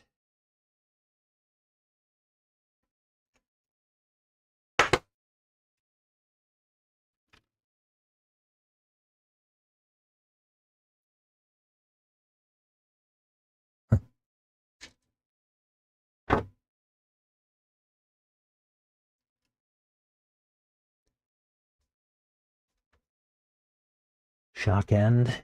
Is that what that's what I call it, a shock end, I guess. Shock end, I don't know. Something like that.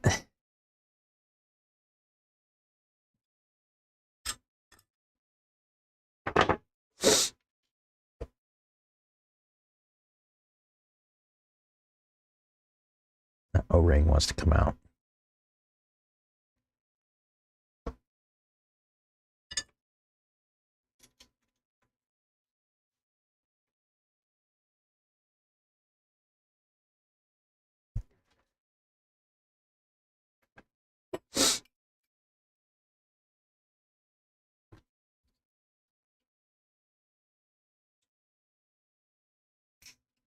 Nice.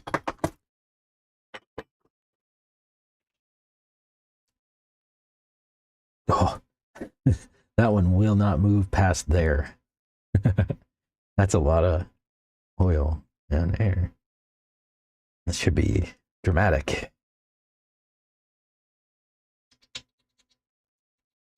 Yeah.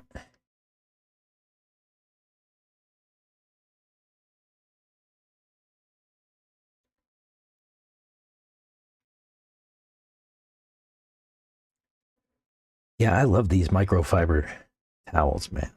They clean up everything. Watch what happens, see if it goes and like slurps back. If it doesn't, I'll just leave it.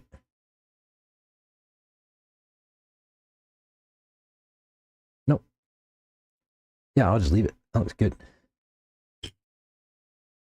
Shock boot.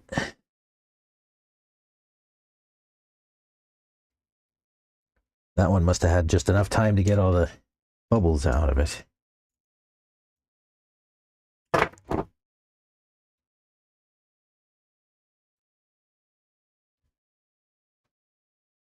Shock rod end. That's what they're calling it?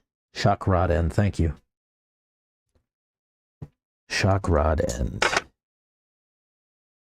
Thanks for doing that. Appreciate you.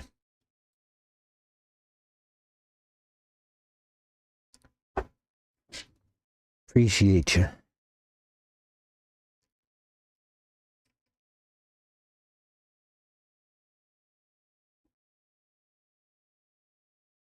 Oh, I never tried that before. I should do this more often. Huh. That was easy. Okay, now we have to put these on the car. What do we need? What do we need? Where's the cap for this bottle? Here.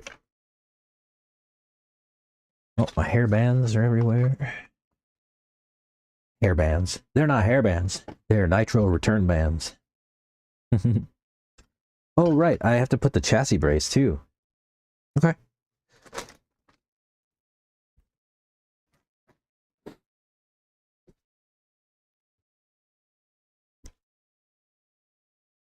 Let me get the car back.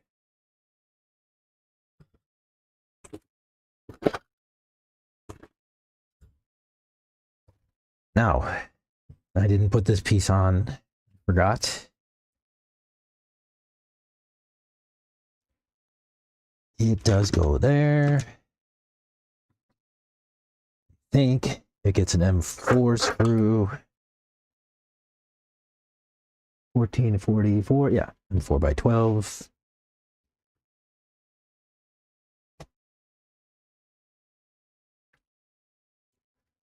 Let me find another 4x12. Yep, there.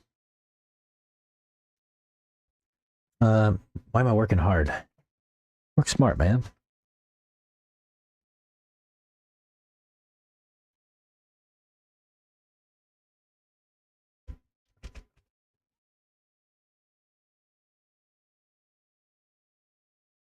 Right. Now, chassis brace.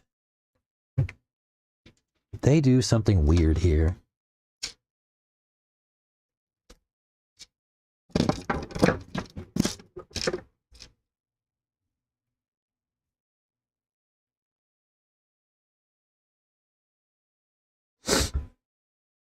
They put two holes in the bottom of it, and I don't really understand why. I don't know if, like, they use this for other kits, maybe? Not really sure.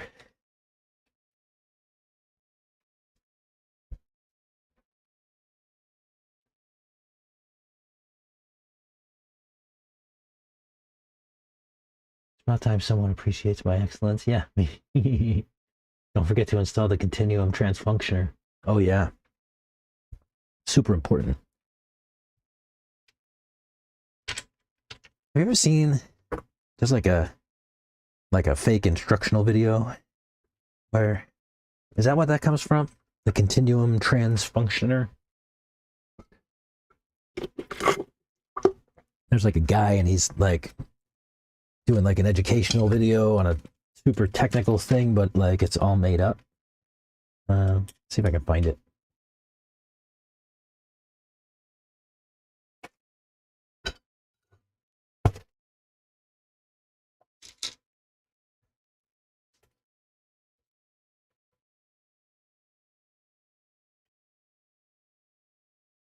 Why doesn't that bite? Bite.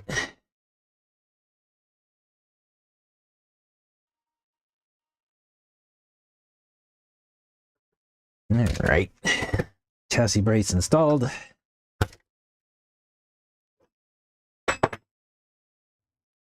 Shocks. let's go. These are rear, right? Short ones are front. These bleeder screws you want to face into the car. And the flat spot on the bushing faces the shock tower. This is why I asked you to be sure to drink your Ovaltine. No. That's why I said to be sure to put the bushings in opposite one another.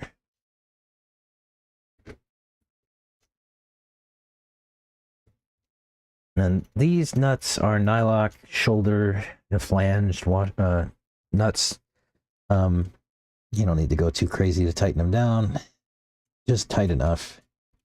And then you'll use the right hand threaded screw on the right side of the car as it's facing you. It is right hand threaded, goes in clockwise.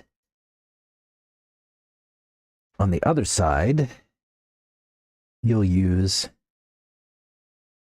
a left hand thread silver screw. Looks like that. The important thing to note is that when you're looking at the arms, the left-handed thread is always going to be on your left. So when we go to the back, I'll show you how that looks. So I put the silver left-handed thread on the left hand arm as the arm's facing me on the front, put it on the left hand as the arm's facing me on the back. And it looks like this. You just spin it around. This is your left arm, so you put the silver screw in this one.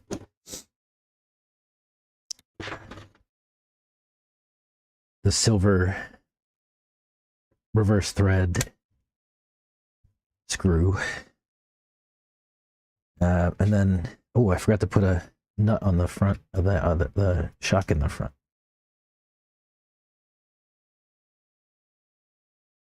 Let me do that before we forget.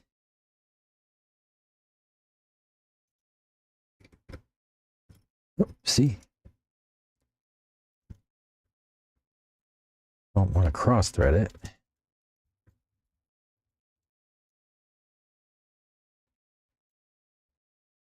Yeah, just snug. Silver screw for the left. Where do I have my shocks? On my old buggy outside.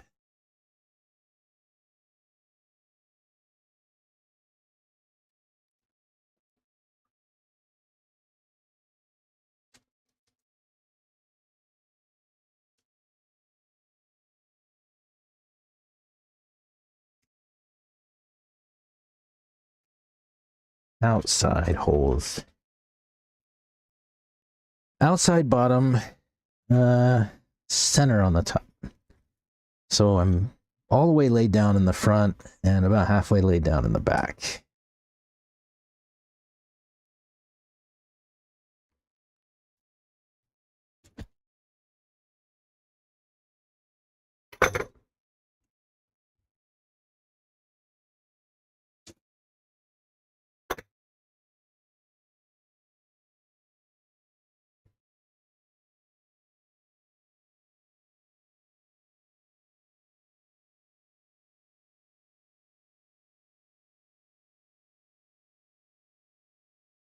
And the grub screw for the spring perch faces the outside of the car.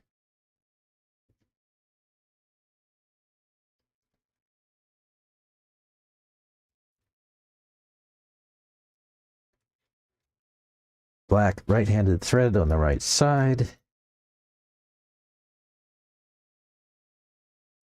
Now, when I set this car up just now, I noticed that droop was just on the wrong side of the shock. So the droop is a little bit longer than the shock is. I want to make sure that doesn't happen.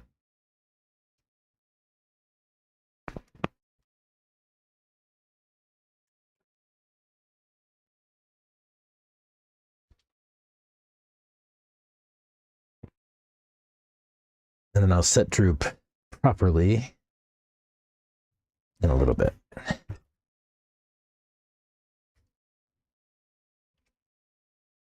And the same thing on the front. I saw that droop.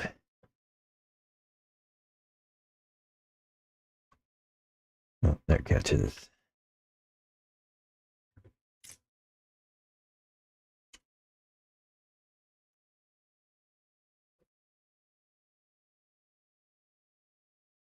There. Right. Ooh, buttery. Yeah, I don't think Yellow Springs are going to be enough. Maybe. That's a lot of droop.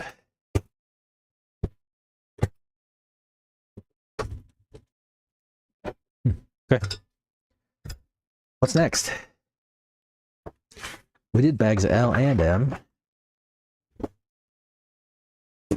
We did not follow the shock filling instructions. Bag of N.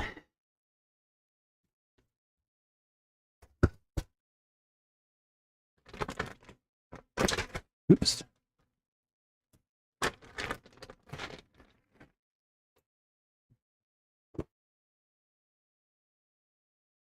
Radio wire tube. I don't need. I don't know. I don't use these. I'm not even sure what they're there for.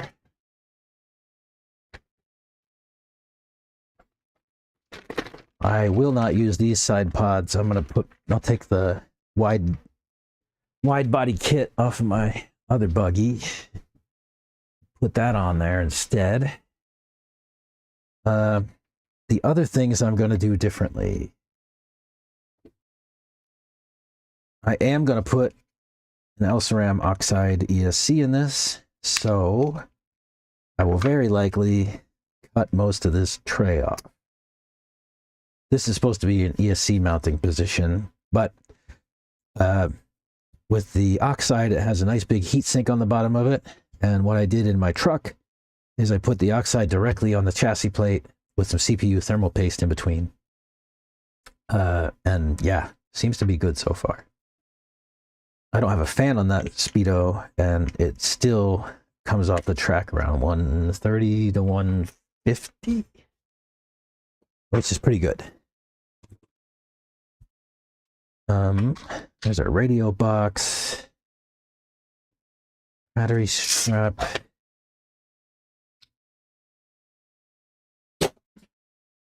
Since we tore a battery strap yesterday.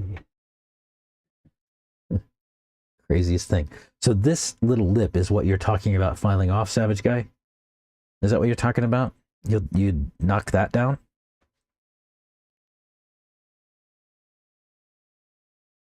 Don't forget to study. Oh, dude, where's my car? Yeah, the Continuo Transfunctioner. Oh, that's right. Yeah, dude, where's my car? I forgot about that, Zoltan. Don't throw the antenna tube away. You're welcome to it, bro. I don't use this shit. I'm putting it right in my drawer. Remind me.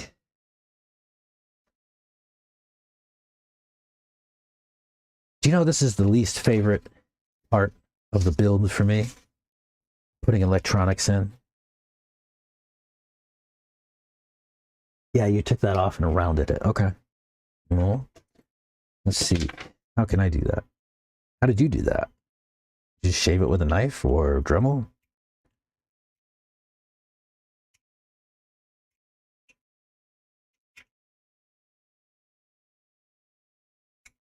So far, whittling it seems to be working.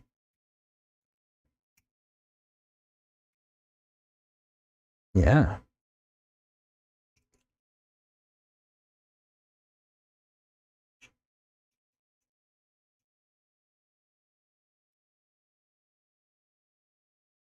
And then just soften the corner a little bit, right?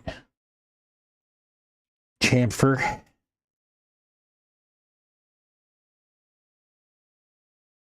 that. Yeah, I'll try it. See how it goes. You could use a Dremel file, yeah. Or you can whittle. You can whittle with a dull X-Acto blade. which is a great way to cut yourself. Don't use dull knives, kids. Dull knives are how you get hurt.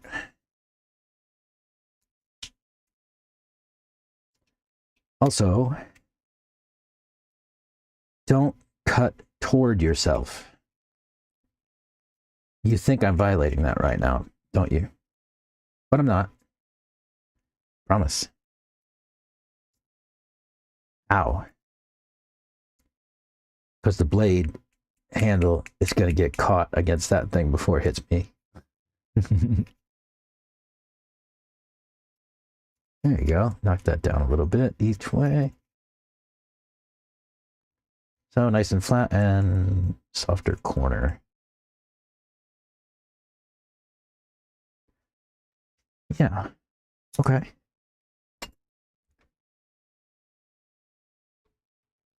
I don't know if it'll work in the long run. Well, we'll see. There's one thing you could try in the long run. Let me see if I can get it to show you.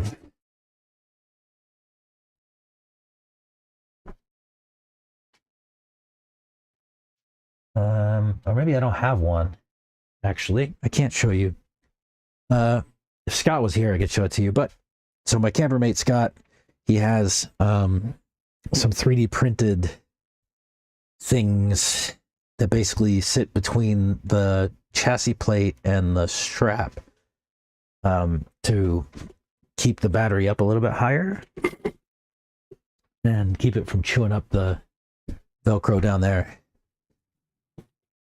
I do not know if it works all that great, but it's a thing.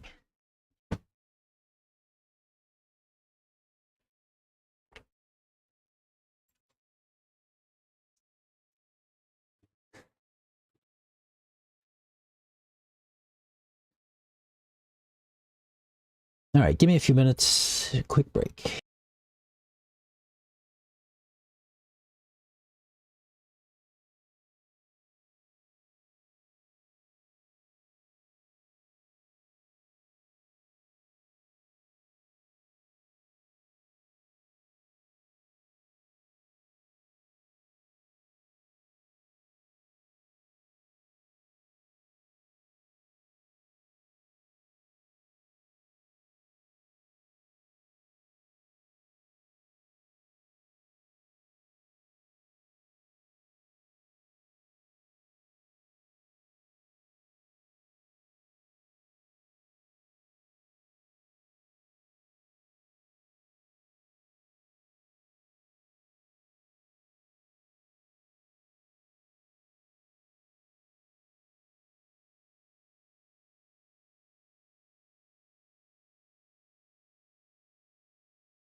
All right, I'm back.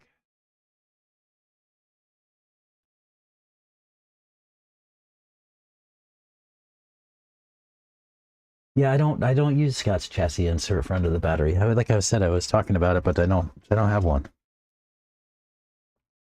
Let's see. I always put these in backwards.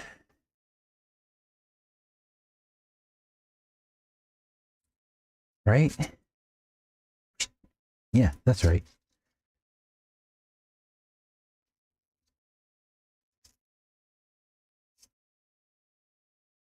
Is that right?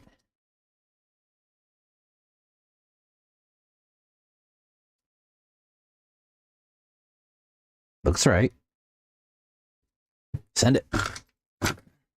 Oh yeah, I gotta free my screws from the packages. Skipped a step, didn't I?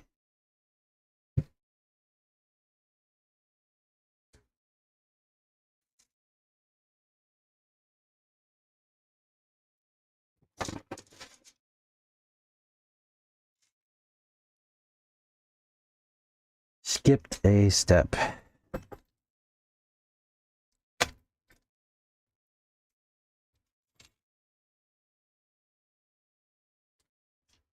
Make sure all my bags are empty before I bin them.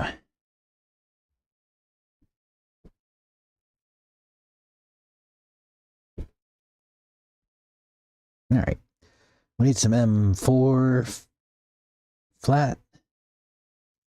What does the book want us to use? Where's the battery? One's 1344. M4 by 12. What's this one? That looks like an M4 by something. 4 by 16 maybe. M4 by... Ah, there they are. 1, 2, 3, 4.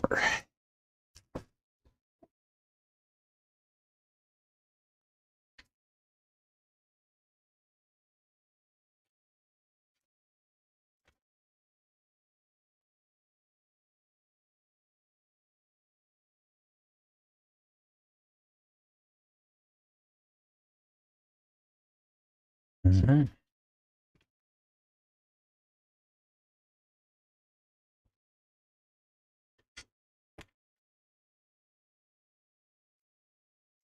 Oh, come on.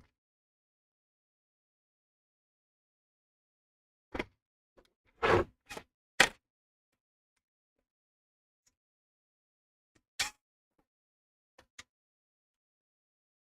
right. Next.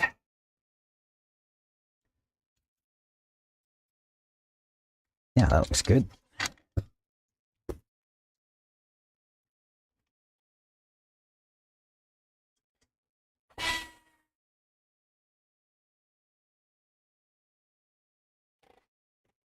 Right.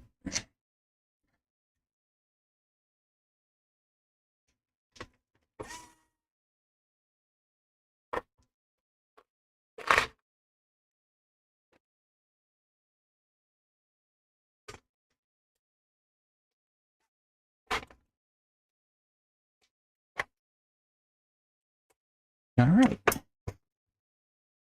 It's the battery tray, battery straps in. I like to keep the clasp all the way at the back. Why did I do this now? That might be dumb because I didn't put the servo in. Oh well. I might have to come back and redo that. That's what I get not following instructions. Since we're not following instructions at all, kind of feel like putting the motor on its mount.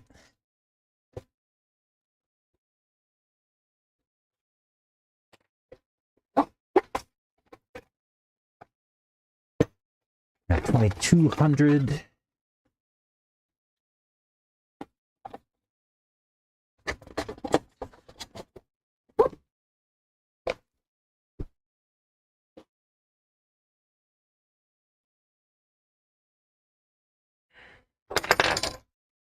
And put some Loctite in these two holes.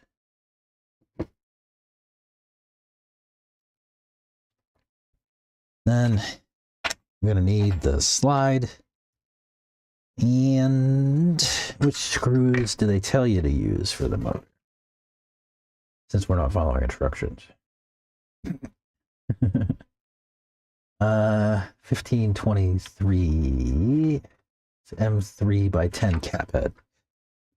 M3 by 10 cap head.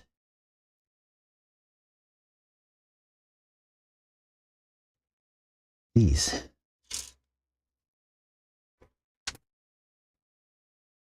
Where did my 2.5 go? Here.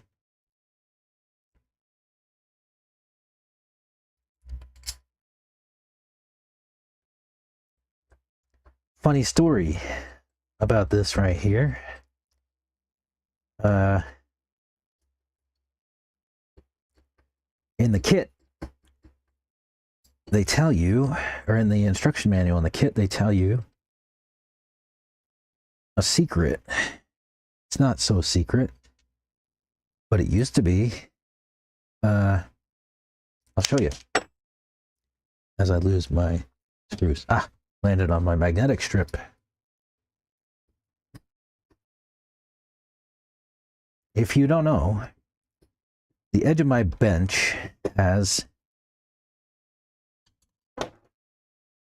a little bit of a magnetic strip on it. Because I continually lose screws, they hop off the table and stuff.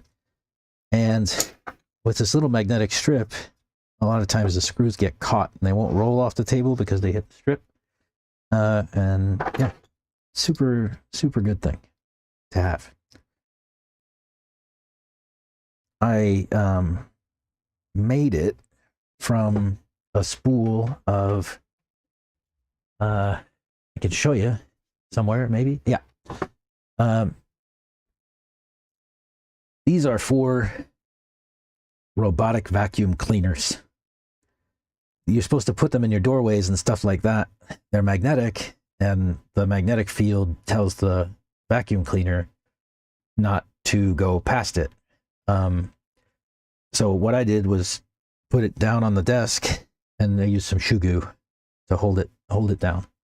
And so that's like the lip on my desk, and it's also magnetic. So if I lose a screw or something, it usually lands on that magnetic strip and not the table.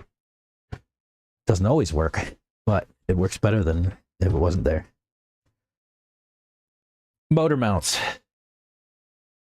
Techno used to be bad.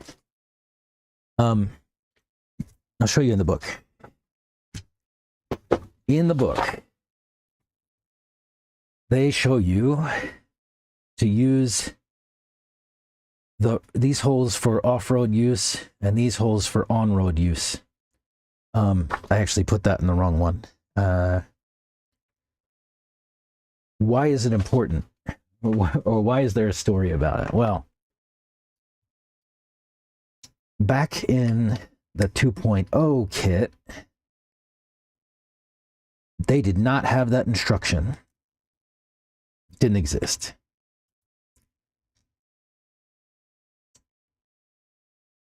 They did revise it in a later version of the 2.0 manual, but that was only after all the kits went out.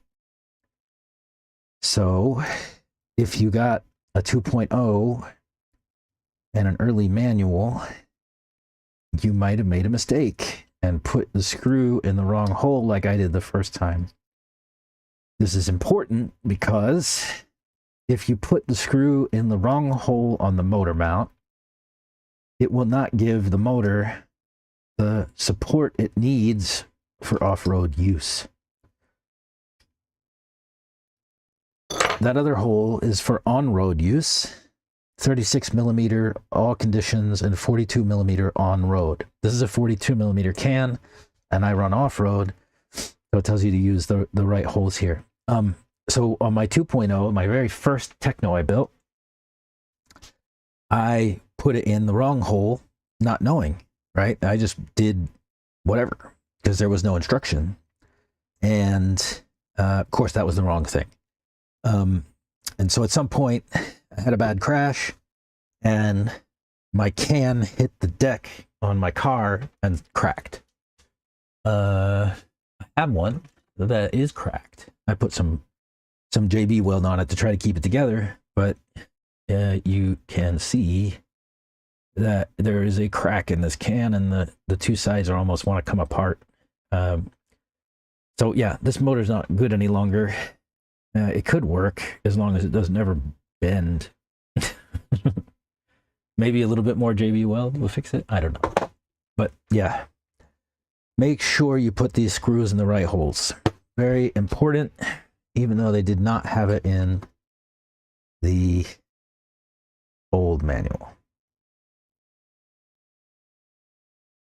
Like I said, I'm going to modify this radio tray because, or a speedo tray, because I don't intend to put my speedo on that. I intend to put it right on the deck.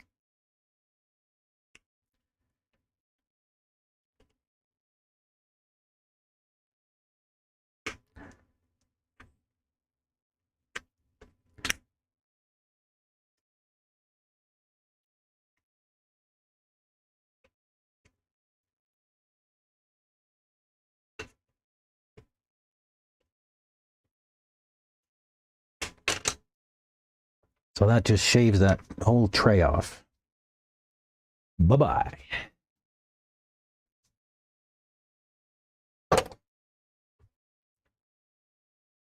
And I leave that little plastic there just to catch the servo wire. Am I gonna put an old servo in it?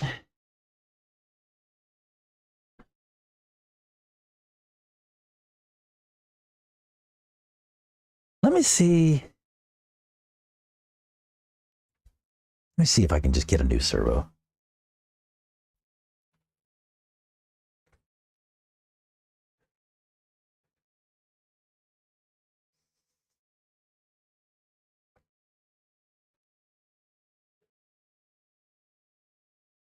Every time you see someone nicely solder wires, dude, the key to soldering, before I go and see if I can get a thing, I'll just solder real quick, a little bit, and I'll show you the trick.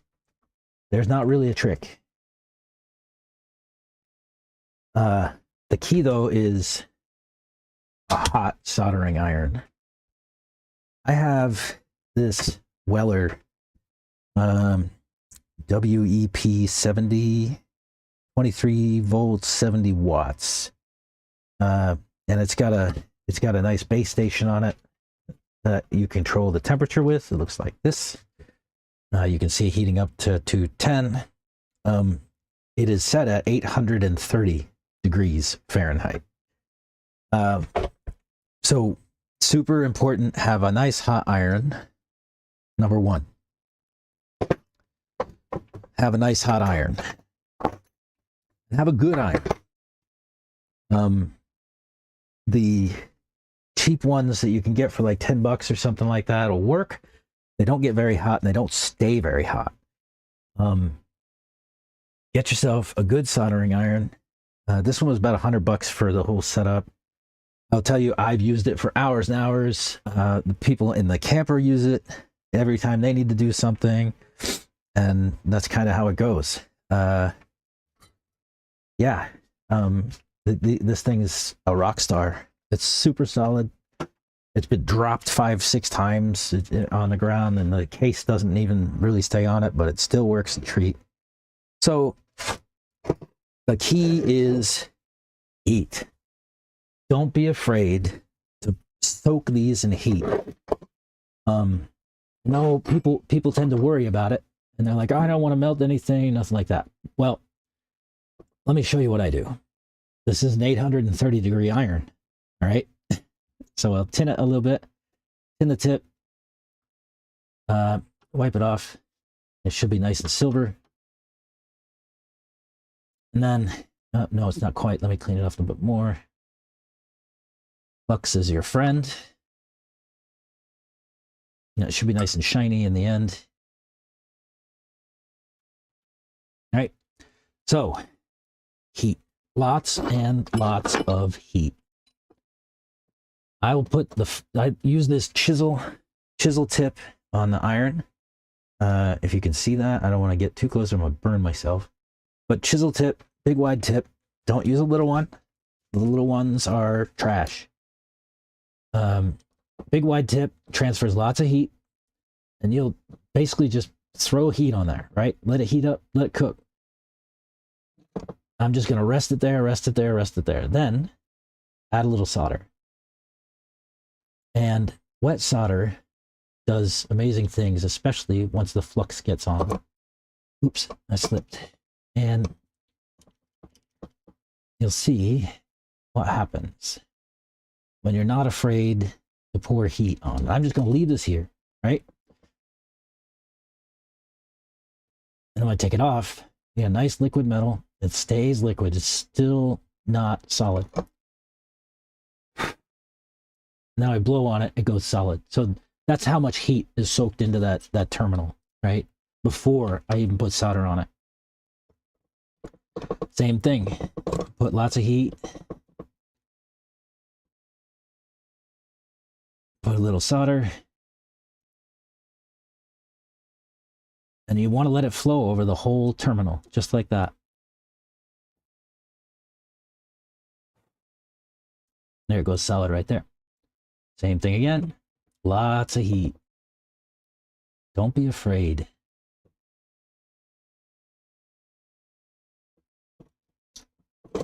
You want to get that solder to flow on that whole terminal, and that will set you up for success.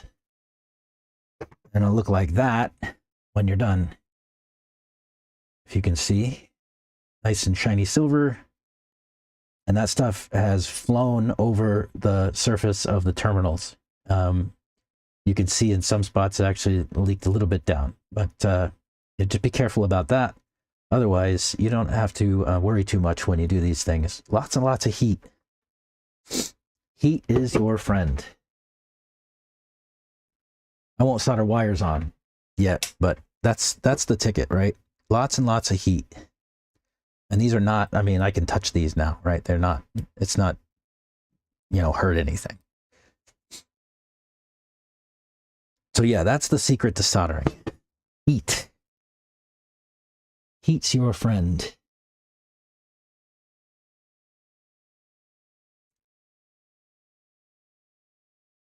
I want, every time I see someone, I want one with C245 inserts and a cooldown feature. You put it in the stand and the temp drops for idle times. That's mine. Mine does this. I'll leave it on at 830.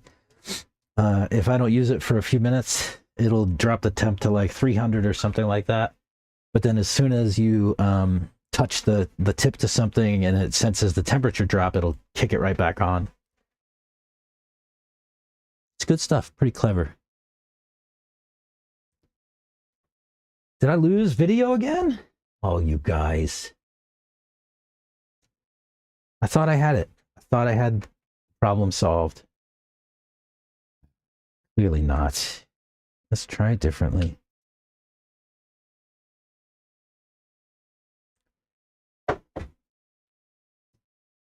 Let's try it differently.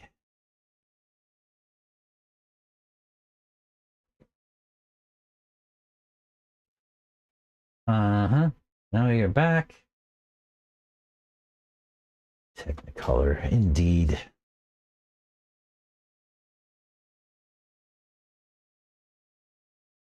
Better. There we go.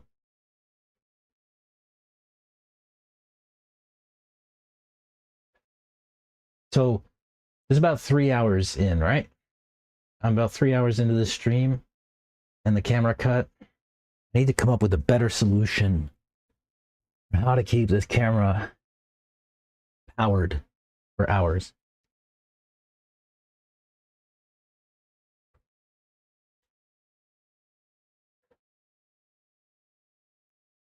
What kind of camera is it? It is a Sony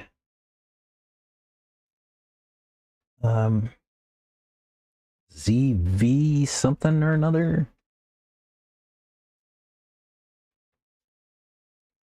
It's Sony ZVE10. ZVE10, and we want to figure out how to power it for hours. Use a dummy battery with an AC power or a large NPF battery adapter for continuous runtime. Says the internal battery only lasts around 80 to 125 minutes for video. For extended use, set auto off temperature to high and avoid USB power delivery to prevent overheating. Well, that's what I'm using. I'm using USB power delivery. Best solution is a dummy battery. Use an NPFW50 dummy battery connected to a wall AC. Can you guys see that? Can I bring that to the forward? Yeah, I'll just stop that. Ooh, look at that. Feedback. Yeah, so powering a Sony ZVE10 for hours. Dummy battery. NPF FW50 dummy battery. Set auto power off temp. I'll have to do that. The high. And keep the flip screen open or closed. Some show closed is better. Okay, so I need to get a ZVE10 or and whatever it is. NPFW50.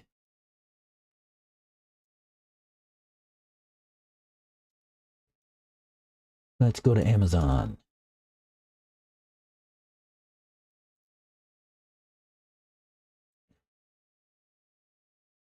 It's a dummy battery. How do we find a dummy battery? Dummy battery for Sony ZVE10. Ooh, look at that. 25 bucks. $20. That's the stuff.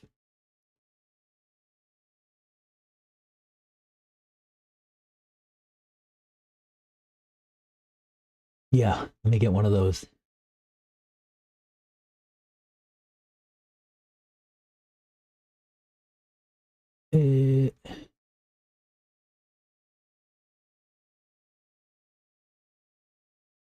Add to cart.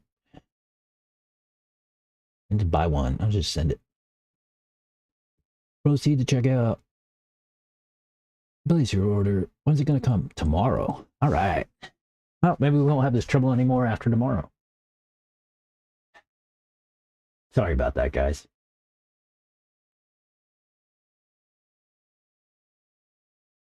That is frustrating. Yeah, external pack. That's the answer. I just ordered it. It should be here tomorrow. We'll see. Let me go see if I can get Mr. Glass to sell me a servo. Be right back.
All right. Yeah, I can't get one right now, but I will in a few minutes.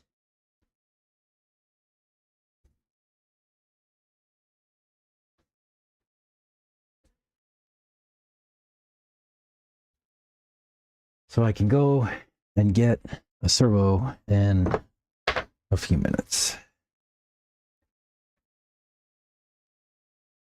What can we do in the meantime? Get a drink.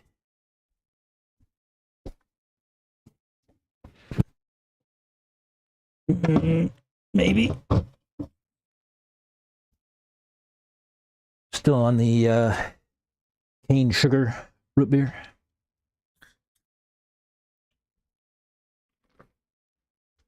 All right, motor. Why don't we...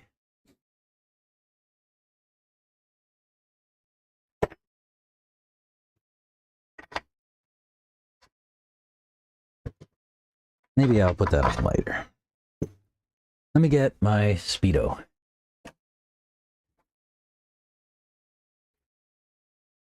My old buggy. Or my current buggy, I should say. We need to take a bunch of stuff out of this thing. This might as well do it now.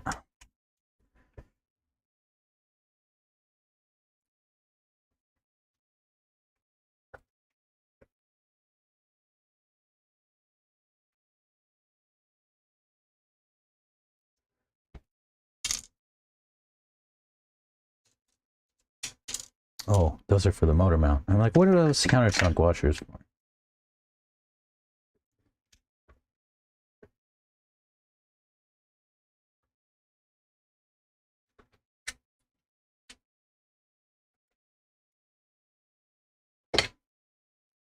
Look at that jumble of mess.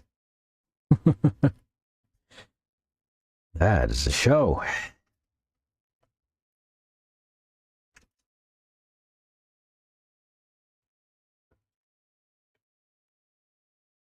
And then I can take the screws off the wide body setup.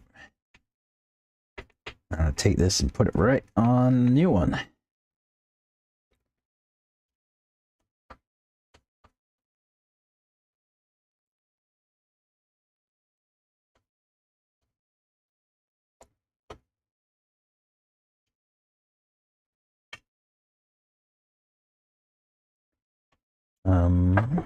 That screw is sucked down into the plastic. I'm going to have to put a washer on.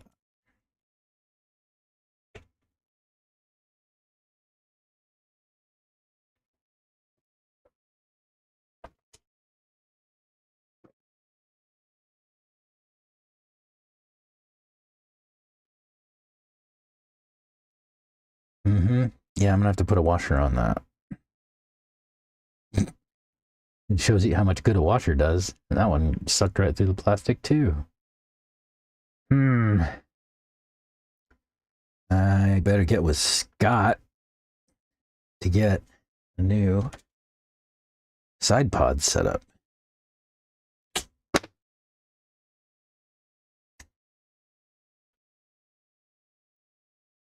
Or see if Chris has the wide ones, with the wide techno ones in the shop.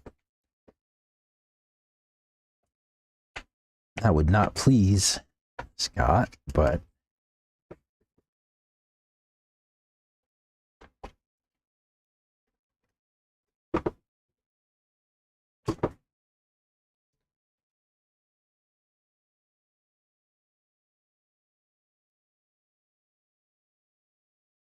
do we lose camera again?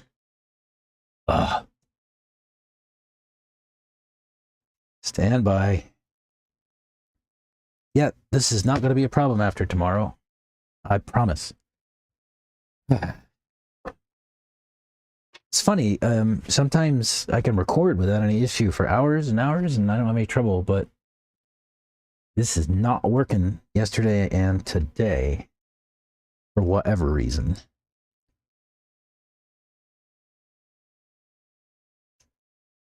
Let's see.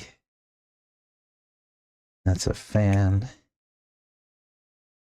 We just need the receiver and the transponder. The fans, this one I'll actually take off. And then, whoa, I went for a ride.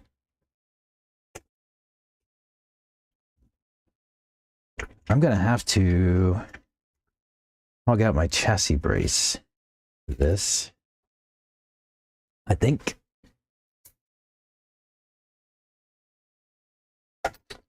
That's in a splitter. Save the splitter.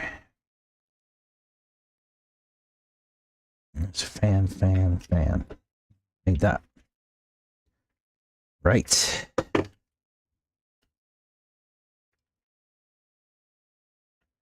This thing is just shoe glued down, I think, or double-sided tape. Good. Yeah, come right off.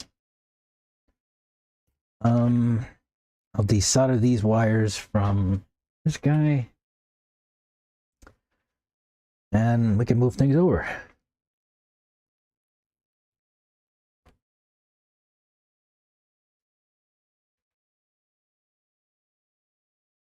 Oops.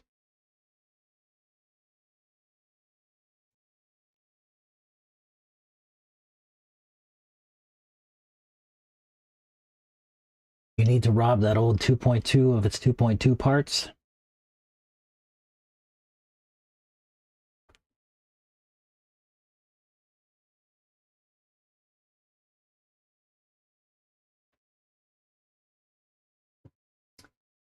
I might have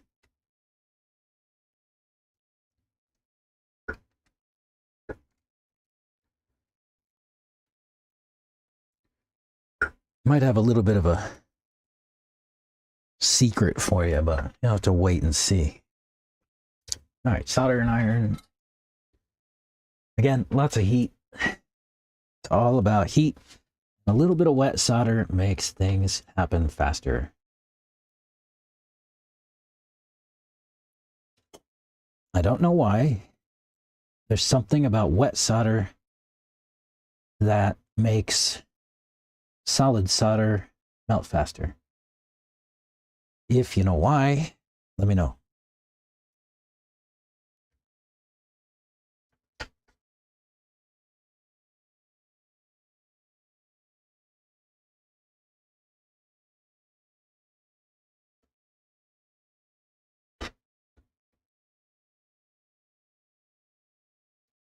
Yeah, I don't know why.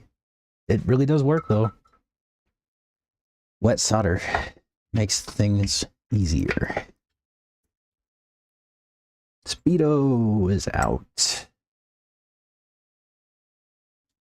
So I am going to probably remove these motor cables and replace them.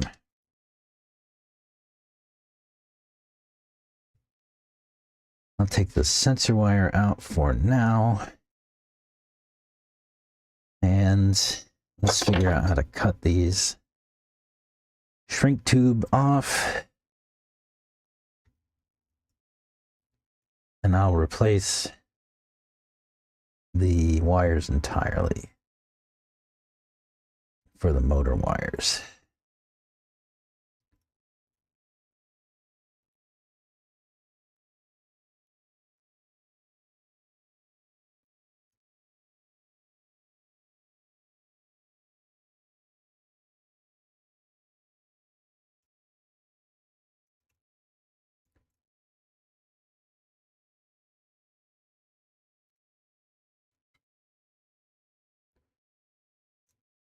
I'm just cutting through the shrink tubing. I'm gonna figure out how to peel it off with something.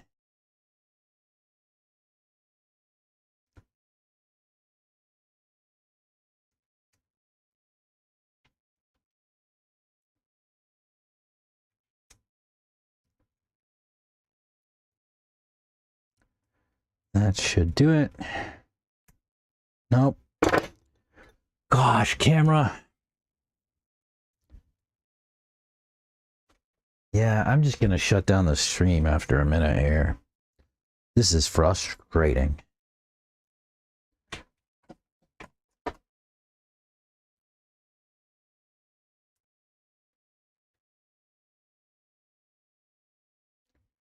Until tomorrow, when I can hopefully solve this problem for good. It is very frustrating. And I am sorry. See if I can get this back for a few minutes while I try to solder this, and then I'll turn it off. And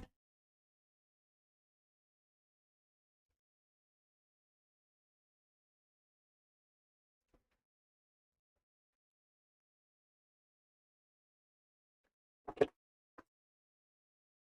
it back? Yeah. Yeah, that's frustrating. Sorry about that. It's actually trash behavior for a YouTuber. Oh well. I'll get it sorted out tomorrow.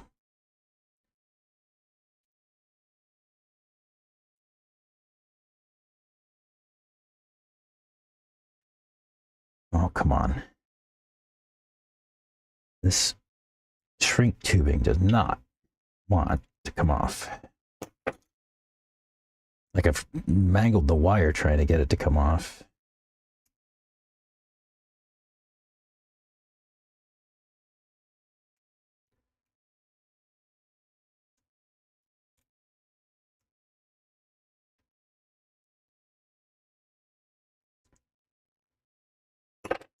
Did I mangle it enough?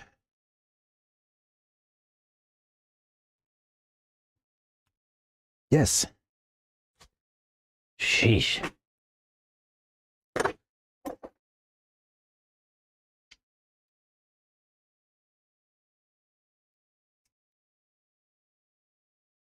You know, maybe there is something to that heat thing. I don't know. Like maybe the camera is overheating and it's shutting off.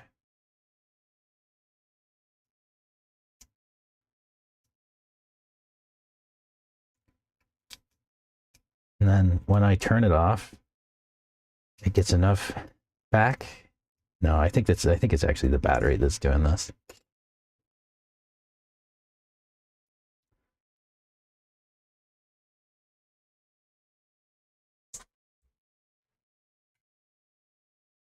I really think it's the battery.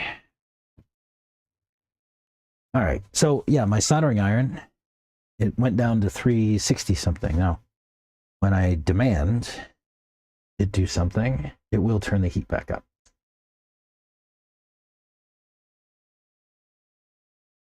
Like that.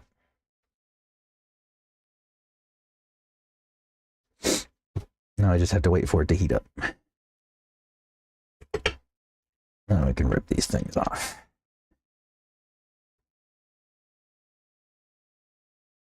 Come on. Heat it up enough.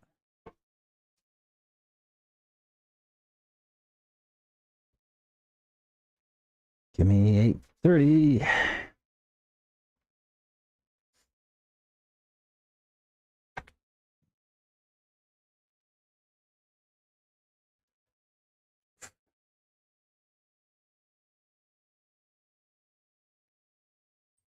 Nice. Nice and easy.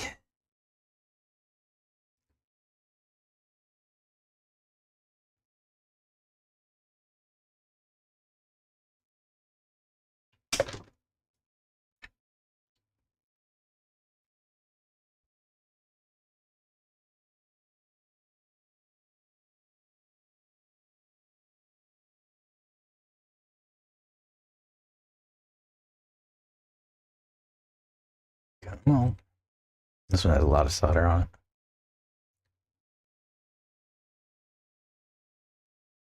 There it goes.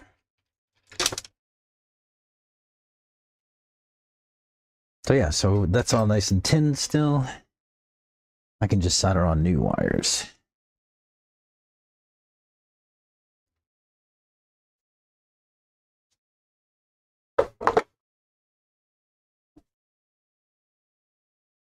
I also need to sort out how to get this double-sided tape off the bottom.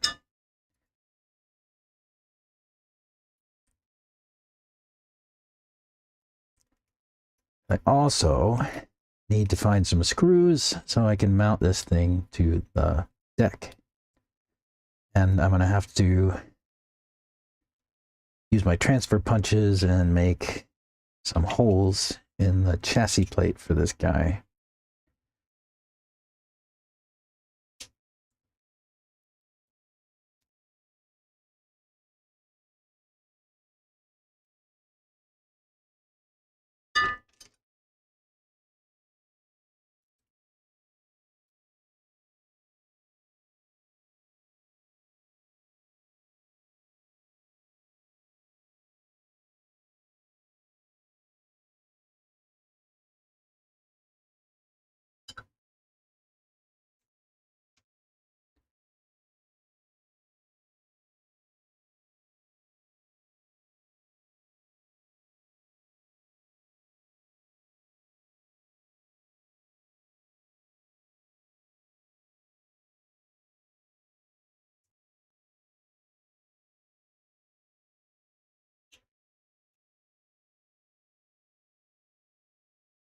And we'll do it, and then I'll just put some rubbing alcohol to get the rest of the way off.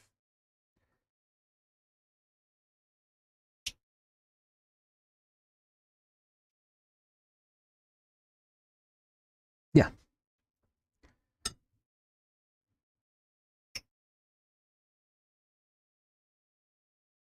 Looks pretty good. See, this whole thing on the bottom of this thing is a heat sink for the Speedo.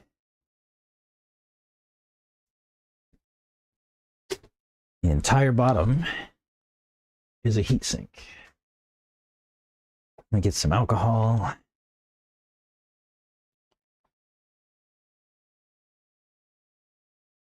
So what I'm going to do is mount this thing directly onto the chassis plate and let this heat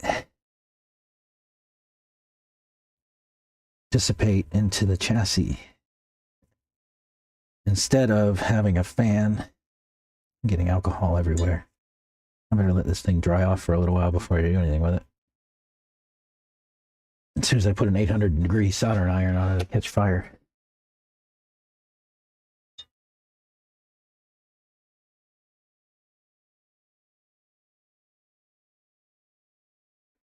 Just scrubbing off the adhesive and stuff.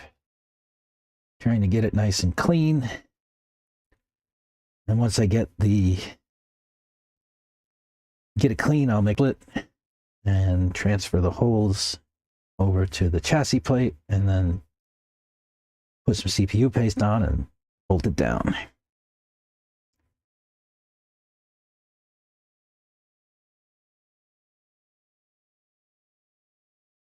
Yeah, this is hard to get off. Maybe I'll try something else. My brake cleaner is gone. The kid used it all. I do have this EcoPower motor spray. Let's see if it's got enough solvent power to clear that off.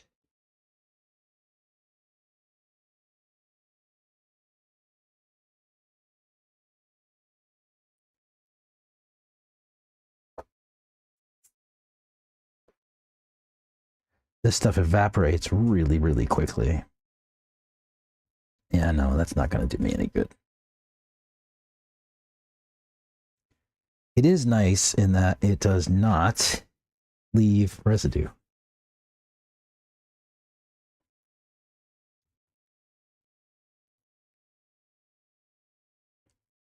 Like brake cleaner sometimes leaves residue.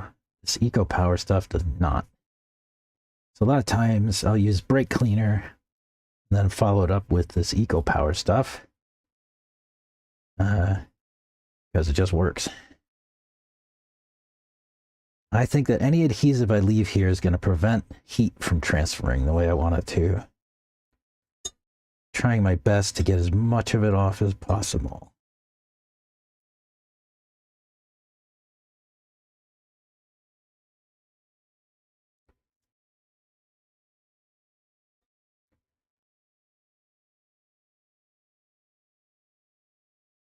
Yeah, it's pretty hard to get off. This is that 3M, like, automotive double-sided tape. Forget what they call it. It has a name. I have a piece of it up here, maybe? No.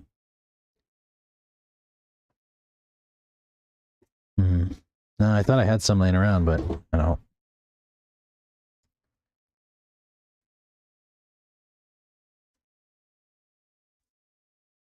Savage Guy, the next time this camera cuts out, I'm just gonna cancel this. I'm gonna shut down the stream because it's just gonna annoy everyone, right? You and me, and everybody else. Maybe I can just fire it back up later after I let the thing recharge some. I don't know. Frustrating. Like I said, ordered the thing just now, so hopefully this will stop being a problem as soon as I can get that dummy battery thing in. Oh, look at that. It's pretty clean.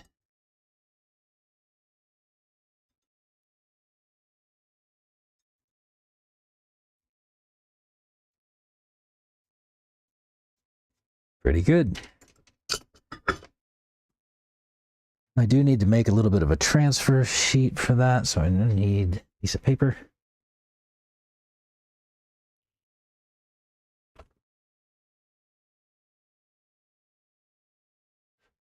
Wonder if a wired good quality webcam would be better. No, so this camera is sick. It's a Sony Alpha ZV-E10, and it's the camera that all the YouTubers and stuff like that use for the most part. It's like super popular. And it's a really great camera. I've got a big 16 millimeter f1.4 lens on it that does the bulk of the visual work. It's a Sigma art lens, and then I've got a UV filter and a polarizing filter on it. Without the lenses, how's that look? Looks pretty good. And if I add the filters back, looks even better. You get a little bit more richness in the colors and things like that.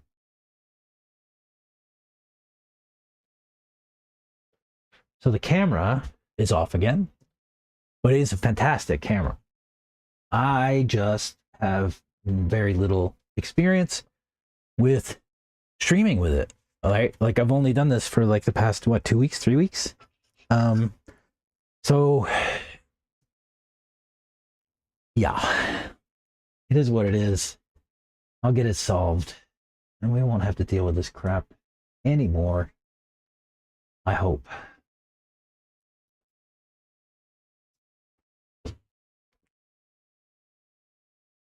Yeah, so without